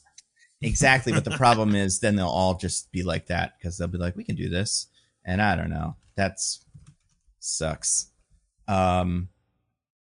What else? Then they all go. So they fight the chicken. I feel like there's another one. Oh, they go down to the, and then they end up in the place where the movie started. Little circle. Yeah, thank you, Dan Harmon, for telling us that. And then it turns out that's I don't know, like the place where he killed his first guys or something. They're not dead now. I guess they're fine. It seems he shadowed the 2 scientists who were working on him. I guess when his powers first awoke. And then evil him shows up and starts kind of crushing him and stuff. But then they have a big fight kind of to get free. And then they all give him a big hug. And then the evil version of him kind of dies. The void version dies. And then that's pretty much the end. What do you guys think of the Aw. Void, by the way, and like the design of it? Have you That's ever seen what it cool. looks like in the comics? I have, yeah. Yeah, it's like a big monster guy. Yeah, it's got tentacles and shit. This is not that, but fine. I thought this effect would look worse than it did, but it looked all right. I was like, okay. I think it would look dumb without the little eyes. I think the eyes made it look more sinister. But Feel that. yeah, then they're like, everybody comes back to life. Hey, click, tick, tick, tick, Macarena or whatever. What about the people in cars? What about the people in helicopters? You know, like what about all the people that got? Well, like he flushed. So there were the first couple of guys he flumped, because that's what I kind of called it afterwards, because that's the sound that it makes. It's like flump. Yeah. The first couple of guys that he flumped were people shooting at him from a helicopter. He flumps them. The helicopter crashes. Do they reappear in the wreckage of the helicopter? Do they reappear in the air where they were flumped? Either way, they're dead. And then, yeah, I'm assuming there are a lot of people in New York on a train. There's a couple of those in the city, right? They're all gone. 1 or 2. So, yeah. So, listen. The Void's a villain, but also, you know, whatever. This is New York. Nobody lives here anymore, I assume, right? No one should. Yeah, you'd be gone. Like, I imagine New York is like pretty cheap rent, you know, especially since Spider-Man seems to live in a 1-bedroom. Do you guys remember by 30 Rock? And he has no job and no money. So it's probably like dirt cheap in Manhattan because no one wants to live there. And that's great. Yeah. There's just too much buildings falling. They can't buildings stop. Falling, getting flumped, getting... What's the last one of these that happened in the city before this? I mean, like 9/11. Kingpin, all the shit's Kingpin's up to. 9/11, yeah, that wasn't helpful. Definitely didn't make Is anything Kingpin better. still mayor when this happens? I don't know. It's unclear. Good question. We don't know. Well, I guess we don't know because like the Daredevil takes place before this, but it's unclear when Daredevil season 2 takes place. So like, is the Fisk mayor ship going to last for a whole week after Daredevil season 1, or is it going to last for like a year, like it will in real time? So Right. I don't know. But probably not, because I don't think they're going to want to do this in the thing. I don't think they're going to want to have to do everybody's traumas, especially since that's what Echo did to Fisk in her Echo show that nobody remembers. So he'd just be like this again. Yep, or watched. I watched it. Well, they cover the important ones, so yeah. But then they're like, "Hey, Val, we hate you. Let's execute her here." And then the other guy, Bucky's like, "Don't do it. We'll beat her up, and then we'll throw her in jail." But then she's like, "Wait a second, guys." And then she goes behind a little screen, and then they follow her behind the screen, and she's like, "Hey, it's the new Avengers. We got Avengers now." Yeah. So they all walk out and they're Avengers, and everybody's like, "Okay, sure." You know, who are these people? You don't know who they are, so we definitely don't. Yeah. This one is an alien or something. She's got a big alien helmet, and this guy seems to be some sort of vagrant. We know John Walker. John Walker. That guy cut that guy's head off. Yeah. Mm-hmm. Yeah, there was that We article all in hate the New him. Yorker. Yeah, I'm pretty sure he's divorced now. We all know that because that would be like a news story or something. And then, yeah, I guess Yelena is the only one who kind of just looks like a person. Then they're just like, all right, I guess she's the main one. And I guess Bucky. I guess people like Bucky. To be fair. I mean, hey, that's our congressman. We're probably hanging out. And it's like, it's him. And then they're just the new Avengers now. They changed the little tagline. That's what the little asterisk was. Oh. And then also they show a lot of news reports in the credits that are basically like this. Nobody likes them. So fun. I think that's pretty fun. Did you guys have a favorite? I had a favorite. My favorite was the one that was like, well, these guys might be pretty okay, is by David Brooks. No. That's really funny. Mine was more basic. I really like B-Vengers. Oh, that was good. I liked the Can She Do It or Can We Do It, like Rosie the Riveter. Yeah. I also just liked whatever that image was of of Alexei hugging the Empire State Building like King Kong or something. I don't quite know what they were going for with that one, but I liked it. Yeah, I thought those were cute. And then there were 2 post-credit scenes. So first post-credit scene, Alexei at the Wheaties box trying to get people to buy Wheaties, I guess, or something. Look at me. Because he talked about being a hero, being on the Wheaties box. Right, the Wheaties box. And it was in all the promotional stuff and great. They still do that? They still put athletes on Wheaties boxes? Athletes on there. Okay. Have they ever put a non-athlete? Probably. But like Malala or something, you know? Like, because that's what these guys are kind of. And did like the first responders get a Wheaties box? They would probably get one, or like the COVID nurses. Because Miss Rachel have a Wheaties box. Red Guardian doesn't really know what Wheaties boxes are. I don't think. I think he's what been in America for some to time. host Saturday Night Live or something. But like, but everybody, I mean, I guess it was Captain America on a Wheaties box back in the day, probably. Yeah. But then the more exciting one. What is it? Like a year passes or something like that? 14 months, which was very specific. 14 months. Yeah. Very specific. Yeah. Apparently, this was filmed not by the director. This was filmed by probably the Russos as part of the other movie that it's in. So, yeah. But everybody shows up in new costumes. Like we said, John Walker has a silly little hat. Yelena's costume's pretty similar. Bucky has a new costume and a very, very wavy hairdo. And then Ghost has a new, same costume, but also a very wavy hairdo. That's why everybody got wavy hair. And then they're like, we're the new Avengers. Sam is suing us or something. Yeah, because it didn't go well. And they're like, Bucky and Sam had a falling out, and you're like, oh, are we going to see that happening in a later thing? Because this is a flash forward. And then you realize this is the MCU. So no, the next time you see them is going to be them reconciling without even really saying what the disagreement was about. I hope at least Wonder Man talks about it for an episode in his show or something. He's like, hey, this is how it started. And because it's I don't think they would fight. I think they would be cool. You know, they're friends. It all ends because Mark Ruffalo shows up and is like, Sam, you should give him a phone call. And then that's it. They don't have to talk about it again. It's all resolved. And I imagine, like, if I'm Sam, I don't care. You know, he didn't even want to restart the Avengers before. That was what that last movie was about. I tried and talked to that motherfucker. You know, it's one of those things where it's like, you know, you don't want to do something, but when you see someone else do it, you're like, I could do it better, though. Right. Absolutely. It's that hubris, man. Also, like, we don't know what they've been doing for 14 months. They're still kind of technically working for the government in Val. Are they, like, destabilizing governments? And maybe that's why Sam's like, you guys can't be the Avengers if you're going to kill, you know, all of the striking workers in Uganda or something. Like, this isn't what the Avengers do. Tell John Walker to stop decapitating people. Tell you. It's a bad look. We just love it so much.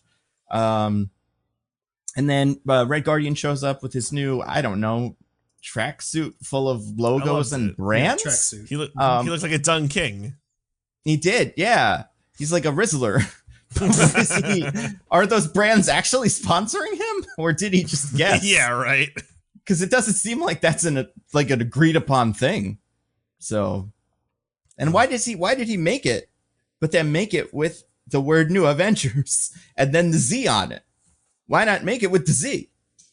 You know? Yeah. Unless is that an official suit they all have to wear when they're not in the building with all the advertising on it? The press avails. It's like, if we signed a contract, if we don't wear it, they're gonna fine us, take the money back. Yeah.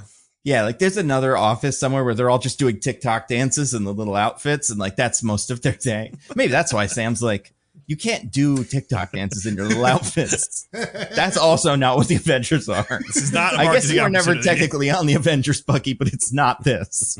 But then we see Bob, and Bob's like, I'm hanging out. Here. But do you think he's done any centurying in the last 14 months?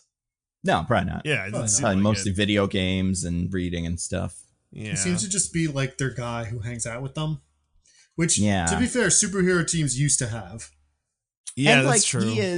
in the comics, they play him as like an agoraphobe who just doesn't leave his house ever because he's scared of killing everybody. So that's kind of like what this is, except I think he's a little more chipper because he has friends now and has no more, evil voiding happening. So right. I'm always happier when I have no voiding happening. That's true. Also, would he have called it?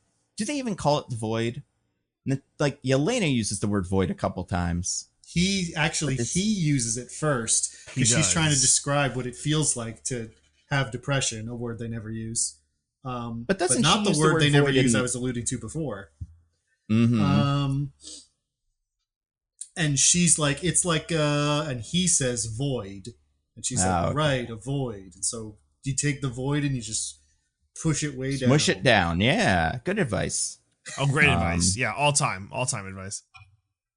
Yeah. Also, what are his superpowers? Was he always Depression Man who could suck you into his depression, hellscape, and was given the powers of Superman, or what? Because I think we are led to believe he was given superpowers by the serum or whatever they were doing, the human experimentation. Yeah. And it manifested both as like reality warping powers, but like when he's Sentry, that results in him being Superman stuff. But when when his depression takes over and he's the Void, then it's depression rooms. Yeah. Speaking of TikTok, let's diagnose the Sentry. What's he got? What do you guys think he's got? Just kidding. No, I'm not doing this. No, not doing this. I think in the comics I don't even know what he's supposed to be in the comics, but something, I mean, the symptoms he describes in this movie are very reminiscent of bipolar disorder. I was going to say bipolar or maybe borderline personality disorder, maybe. I don't know. There's so much overlap. But, also now he's, hanging out with the Avengers and stuff. So pretty cool. Is he an Avenger? Sweet. Like, do they go like, it's Bob, our guy? Or do they just like kind of not tell anybody about him? One of the newspapers is like, who's that guy who hangs out with the Avengers? I figure people would figure it out, though. In 14 months, they'd, look him up and be like, oh, remember that time that guy tried to fight everybody in that chicken costume? It's him. Maybe Val had all his stuff scrubbed from the record to protect his identity. That's true. Because otherwise he'll Sentry out again. Yeah. She gave him a clean slate, which I think is what Walker was promised to if he killed everybody. And I like that the movie doesn't even pretend that's a thing. I mean, how could she do that? There was an article in the New Yorker about him. Yeah. She's gonna just, I don't know, go undivorce you or something. Like, that's not how it works. As much as that one guy from right-wing internet wants it to be, you get divorced and you can't fight it. It was a Steven Crowder, one of them. I don't know. Anyway, then you guys, after Alexei does his little shtick, there's a beeping or something, and they've put it on screen, and they walk up to a screen. By the way, did you guys watch the credits and then see what this was going to be when they came up in the credits? I wasn't paying attention to the credits, but I did see that was a spoiler. Yeah, I was kind of looking for it because I was like, what's it going to be? I was kind of excited, and it was. And then there's a also they allude to some sort of space thing that no one's letting him fuck with. Of course not you. Yeah. What are you going to send Ghislaine into space? Like, we got space guys. It's not you. But yeah, then they're like, oh, there's an atmosphere, a multi-dimensional portal is opening up, and then a spaceship comes out, and then it twists around, and then the music goes because it's the Fantastic Four ship. It has Big Four on it. Yay! They're here. That's the next one. Guy in my theater very upset. Why? That he's like, now I know that they're not going to die in the movie or something. I'm like, yeah, I know, but it's not spoiling it that much, right? You figured they'd eventually meet these guys or something? Wasn't that the point of all this shit? Movie theater. Oh my gosh, that's amazing. Be like on the second one or the second Iron Man when they see the Mjolnir. It's like, what? I didn't think Thor would ever hang out with Iron Man. Anyway, this is some bullshit. I didn't think Thor would crash to Earth and lose his little hammer, but then then that's the end of it. And the Fantastic Four in their little ship. Yeah. Pretty cool. Wow. So this is one of those post-credit scenes. It's just a scene from the other movie, but at least it has the guys in this movie from it, which is that is good. Yeah, I like that they all got new costumes. I like Bucky's costume. I'll be fair. I think he had his little star on his arm, which is nice, and he had a big giant muscle. He had a big muscle vest. I've only seen that one more than the others because the internet loves that one because they also gave him sexy big wavy Bucky hair. Mm-hmm. So I've seen a couple pictures of that one floating around. That's it for Thunderbolts. Cool. Great. I do think the one thing that the movie doesn't really get at too much is Val is still, I don't know. But fine. Not impeached, probably, right? Yeah. Yelena whispers to her, we own you now. Which good insinuating that they're going to be, blackmailing her to not spill the beans about all the shit that happened. Yeah, good. Mm-hmm. That's very good. That would be nice, but also it's I think she's still going to start doing experiments or something and not telling you about it. Probably. That's how she operates. So kill her or something. Cut her head off, man. You know what else I liked about this? I like that the Sentry in his fight with John Walker bent John Walker's sword, shield, which I don't think we ever... it's probably made of steel or something. Mm-hmm. I can't imagine it's vibranium. But John Walker then has that for the big final fight. Walks onto the stage with it, and then later when we see him back in the mansion or in the crash pad or whatever, he's got that again, and it's still bent. And I think now that's become his signature weapon by accident. He has to make the stupid taco shield. No, that's cool. I think that's pretty funny. Yeah. Just his luck. Do you think his wife took him back, or do you think he's still doing his thing? You don't wear a hat like that if you're not divorced. Jesus. Yeah. Oh my God. Do you think he has a room? Do you think because the Avengers, I assume all live there, especially the ones who Ghost just don't seem to even have a home. Do you think he has his own little room that has a chair and an Xbox and a TV in it and a microwave and stuff? Yeah, nothing else. He's never seen his son. Pretty cool.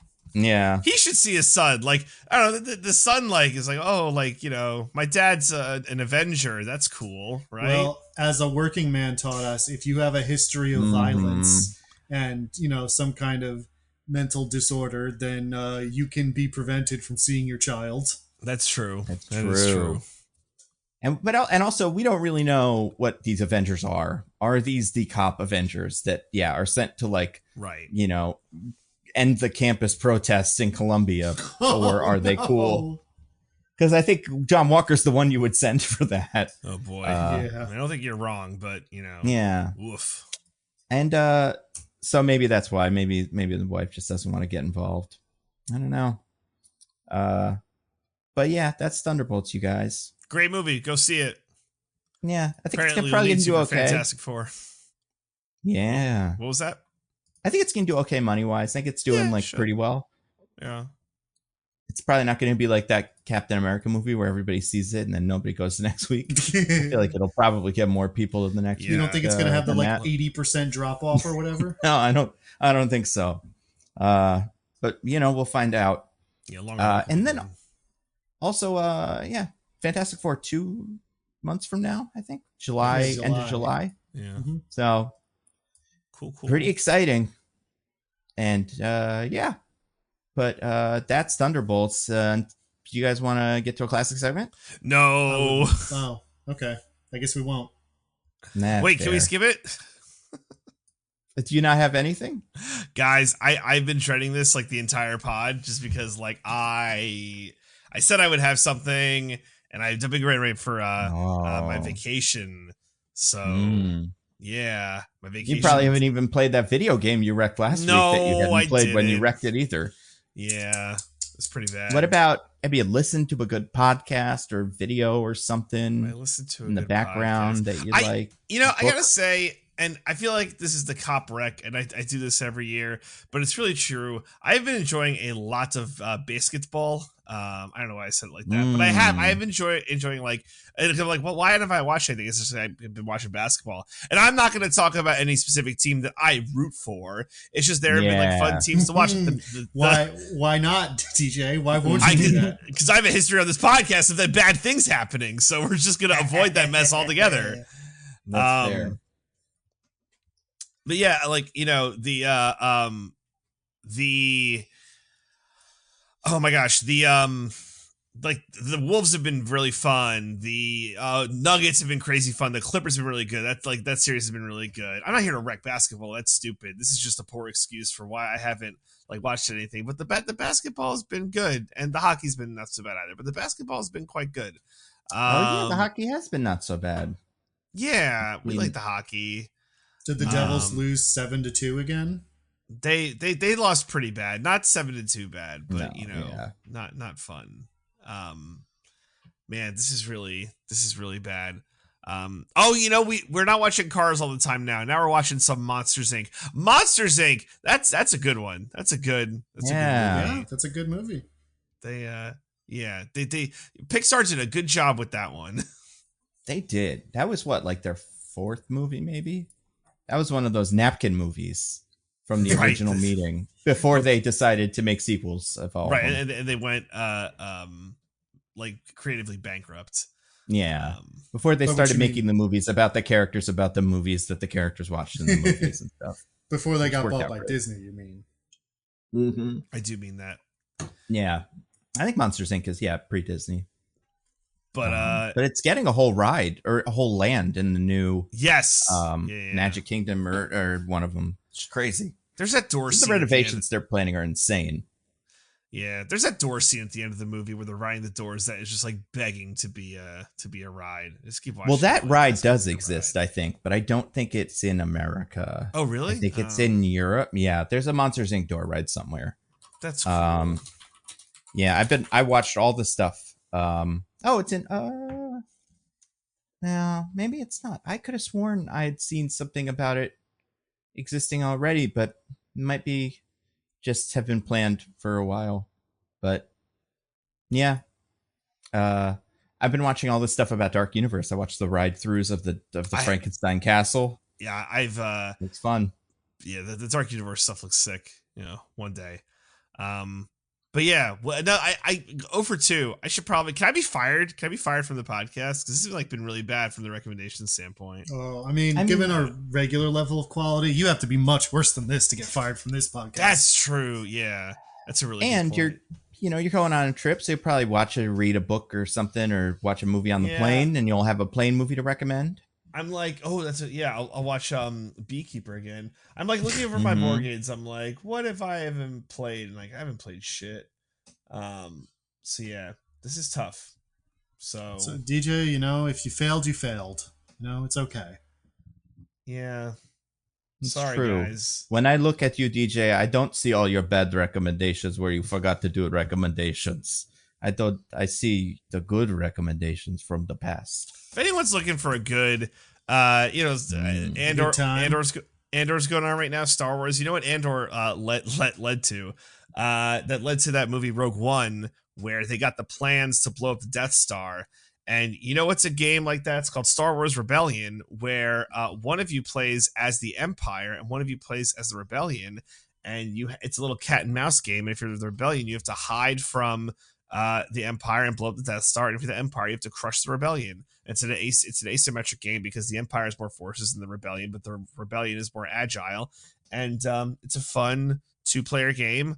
A little bit, who's going to win, Empire or Rebellion? And I'm pretty sure I've wrecked this game before, but we're bringing it back. So certain you've wrecked that before. Probably, but I'm staring at it on my game shelf, so I know what you want from me, Diggins. I feel like I have to give the people something. I mean, you wrecked basketball before. That's humongous. Better or worse than bread? Where are we on the bread? I'm so excited to see what the link Nando puts for basketball. Basketball, yeah. Episode description. Well, I think this season, this postseason has been more exciting than usual. Really good, so I think it deserves a recommendation for that reason. So, but we'll see. Just links to NBA.com. Maybe. Okay. All right, Diggins, please put me out of my misery. I would love to wreck something, DJ. I watched a little movie, a very New York movie, perhaps one of the most New York movies. Oh, a little Yeah. ditty by the name of "The Taking of Pelham 1, 2, 3." P Diddy. And the shit one, right? With You said a little ditty. This is a P Diddy. So what did you say, Nando? Oh, sorry. The one with Denzel, the remake? No, this is the original from 1974. What? They still let you watch that, even though John Travolta made one. Yeah, even though John Travolta made one, they still let you watch the original. It was on. It's on the Criterion Channel, which is where I watched it. It is a classic film. It was made in the 70s, so it's set in 70s New York in the sense that it was set in New York and made in the 70s. A group of hijackers take over a subway train, and when it's between stations, stop it and then radio in that if the city doesn't give them $1 million, they're going to kill everyone in the car. And so the whole thing is just sort of like this, like ticking clock, like the guys behind the scenes, the transit cops and the people in City Hall, whatever, like trying to get everything together to give them the money while at the same time trying to figure out how they're going to escape so they can catch them. And then the guys in the hijackers, we see them too in the subway car, and like tensions mounting there. It's just like, it's a very, very like tight thriller. Very different from how that movie would go now, which I find really funny because at one point there's even like, they make a specific plot point of being like, yeah, I mean, if there's just one guy in there trapped in there with all those hijackers, he'd be killed instantly. So that would be pointless. It's true. Whereas, if you make that now after all the diehards, it would be that one guy is the only one who can do anything. The government agencies are stupid and bad. Which really makes you think. But that does make me think. It's a great movie. I enjoyed it a lot. Make sure you see the 1974 original and not the TV movie remake or the remake by John Travolta.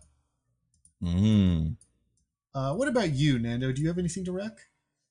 I watched a movie. I watched 4 movies this week. Holy. One of which involved a train disaster. Damn. Ooh. One of which involved a plane disaster. Oh. One of which involved a roller coaster disaster. And one of which involved a bridge disaster. Yeah. Ooh. You watched also train well, I mean, he might have been in there somewhere, but also train disaster. I don't think he's the one I'm thinking of. And one of them involved a NASCAR disaster. Train disaster comes at the end. Oh, no. But yeah, for fun.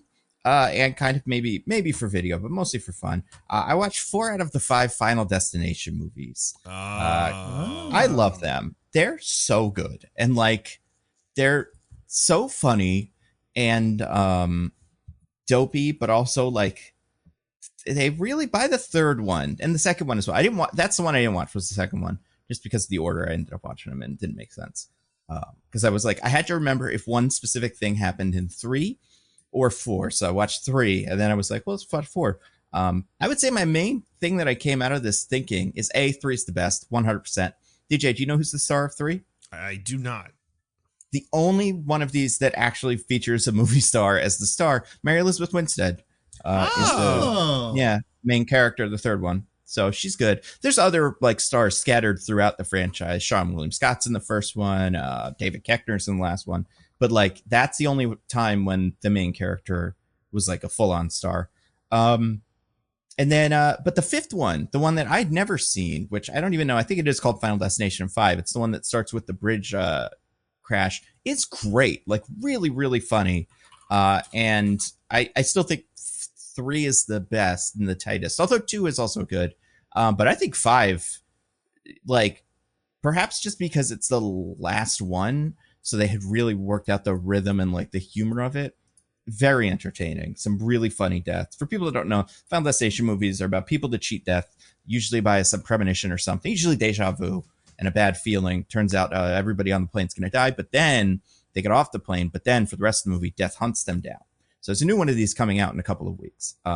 And people my age loved these. Like, these were the hottest shit when I was in high school.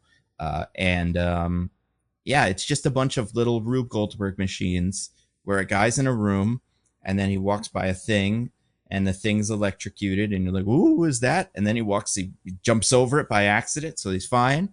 And then he walks up to another thing and then there's a thing dangling over him and he's like, ooh, but then he misses, it doesn't hit him.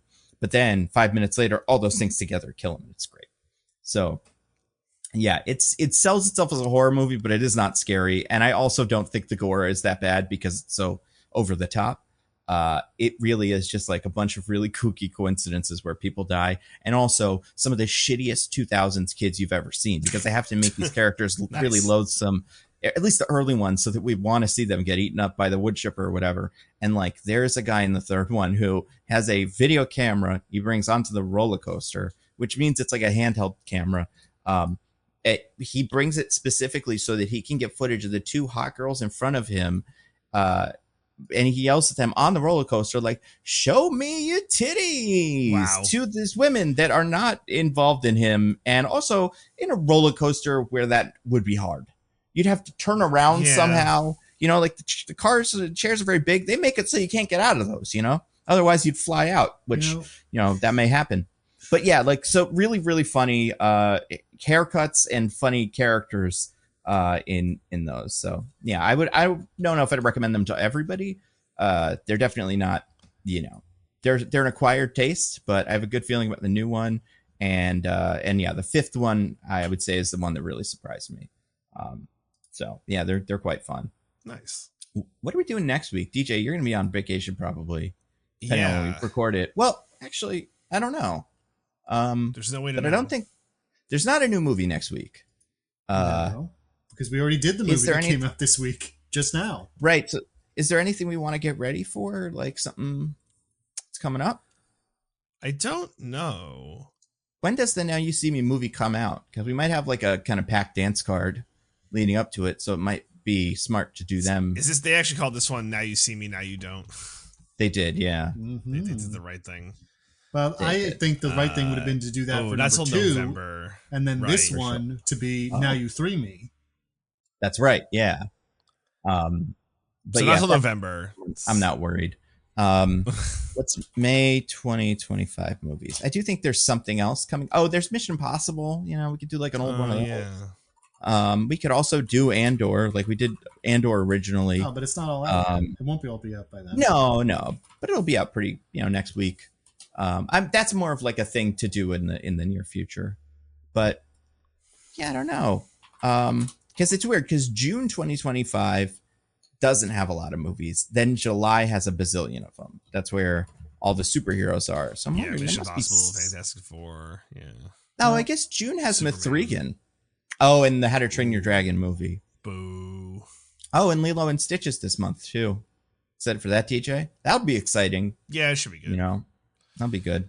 Okay. I don't know. We'll figure it out. DJ, give anything to plug. Yeah, maybe that too. I do we ever finalize the debt from the March Madness stuff? We know one of them is Unfrosted. I think it's the other one, right? Yeah, I'll check my DMs and see if anybody DMs. I think it's gonna wind up being I think it's Street Fighter. It's gonna wind up being because the first two didn't get back to us, so I think it might wind up being Street Fighter. But nice. Yeah, I don't have any plugs because we haven't recorded Roses and Rejections in like forever, so no plugs. Diggins. Wow. I don't, but I'm a piece of shit. People don't expect that from you, DJ. That's true. Wow. What about you, Nando? Wow, Diggins. Let's all touch Diggins and take away the shadows of Diggins. Yeah, it's all right, buddy. Yeah. It's okay. Listen, if one of the three of us has a void inside them, we know who it is. We know who's living through the gorge. Our voids will all have to... the Gorge. You remember the Gorge? I remember the Gorge, guys. I love that movie. But anyway, yeah, I don't have too many. I'll have a video about Thunderbolts out, and some video will eventually be out in the future. So just watch Nando Few Movies and the Nando Cut for all that stuff, and then you'll see it. But I don't want to promise anything because I don't know when they'll be done. But eventually. And watch out for that child murder video. much effort. Yeah, I didn't think about it yet. Oh, I gotta think about it. I'll have an answer by next week for sure. Until then, I've been at Nando V Movies on Twitter and Bluesky. I'm at Zippy by Day on the socials. I'm at C Diggins exclusively on Bluesky. That's all I got. Stay safe, everybody. We'll see you next time. Bye-bye.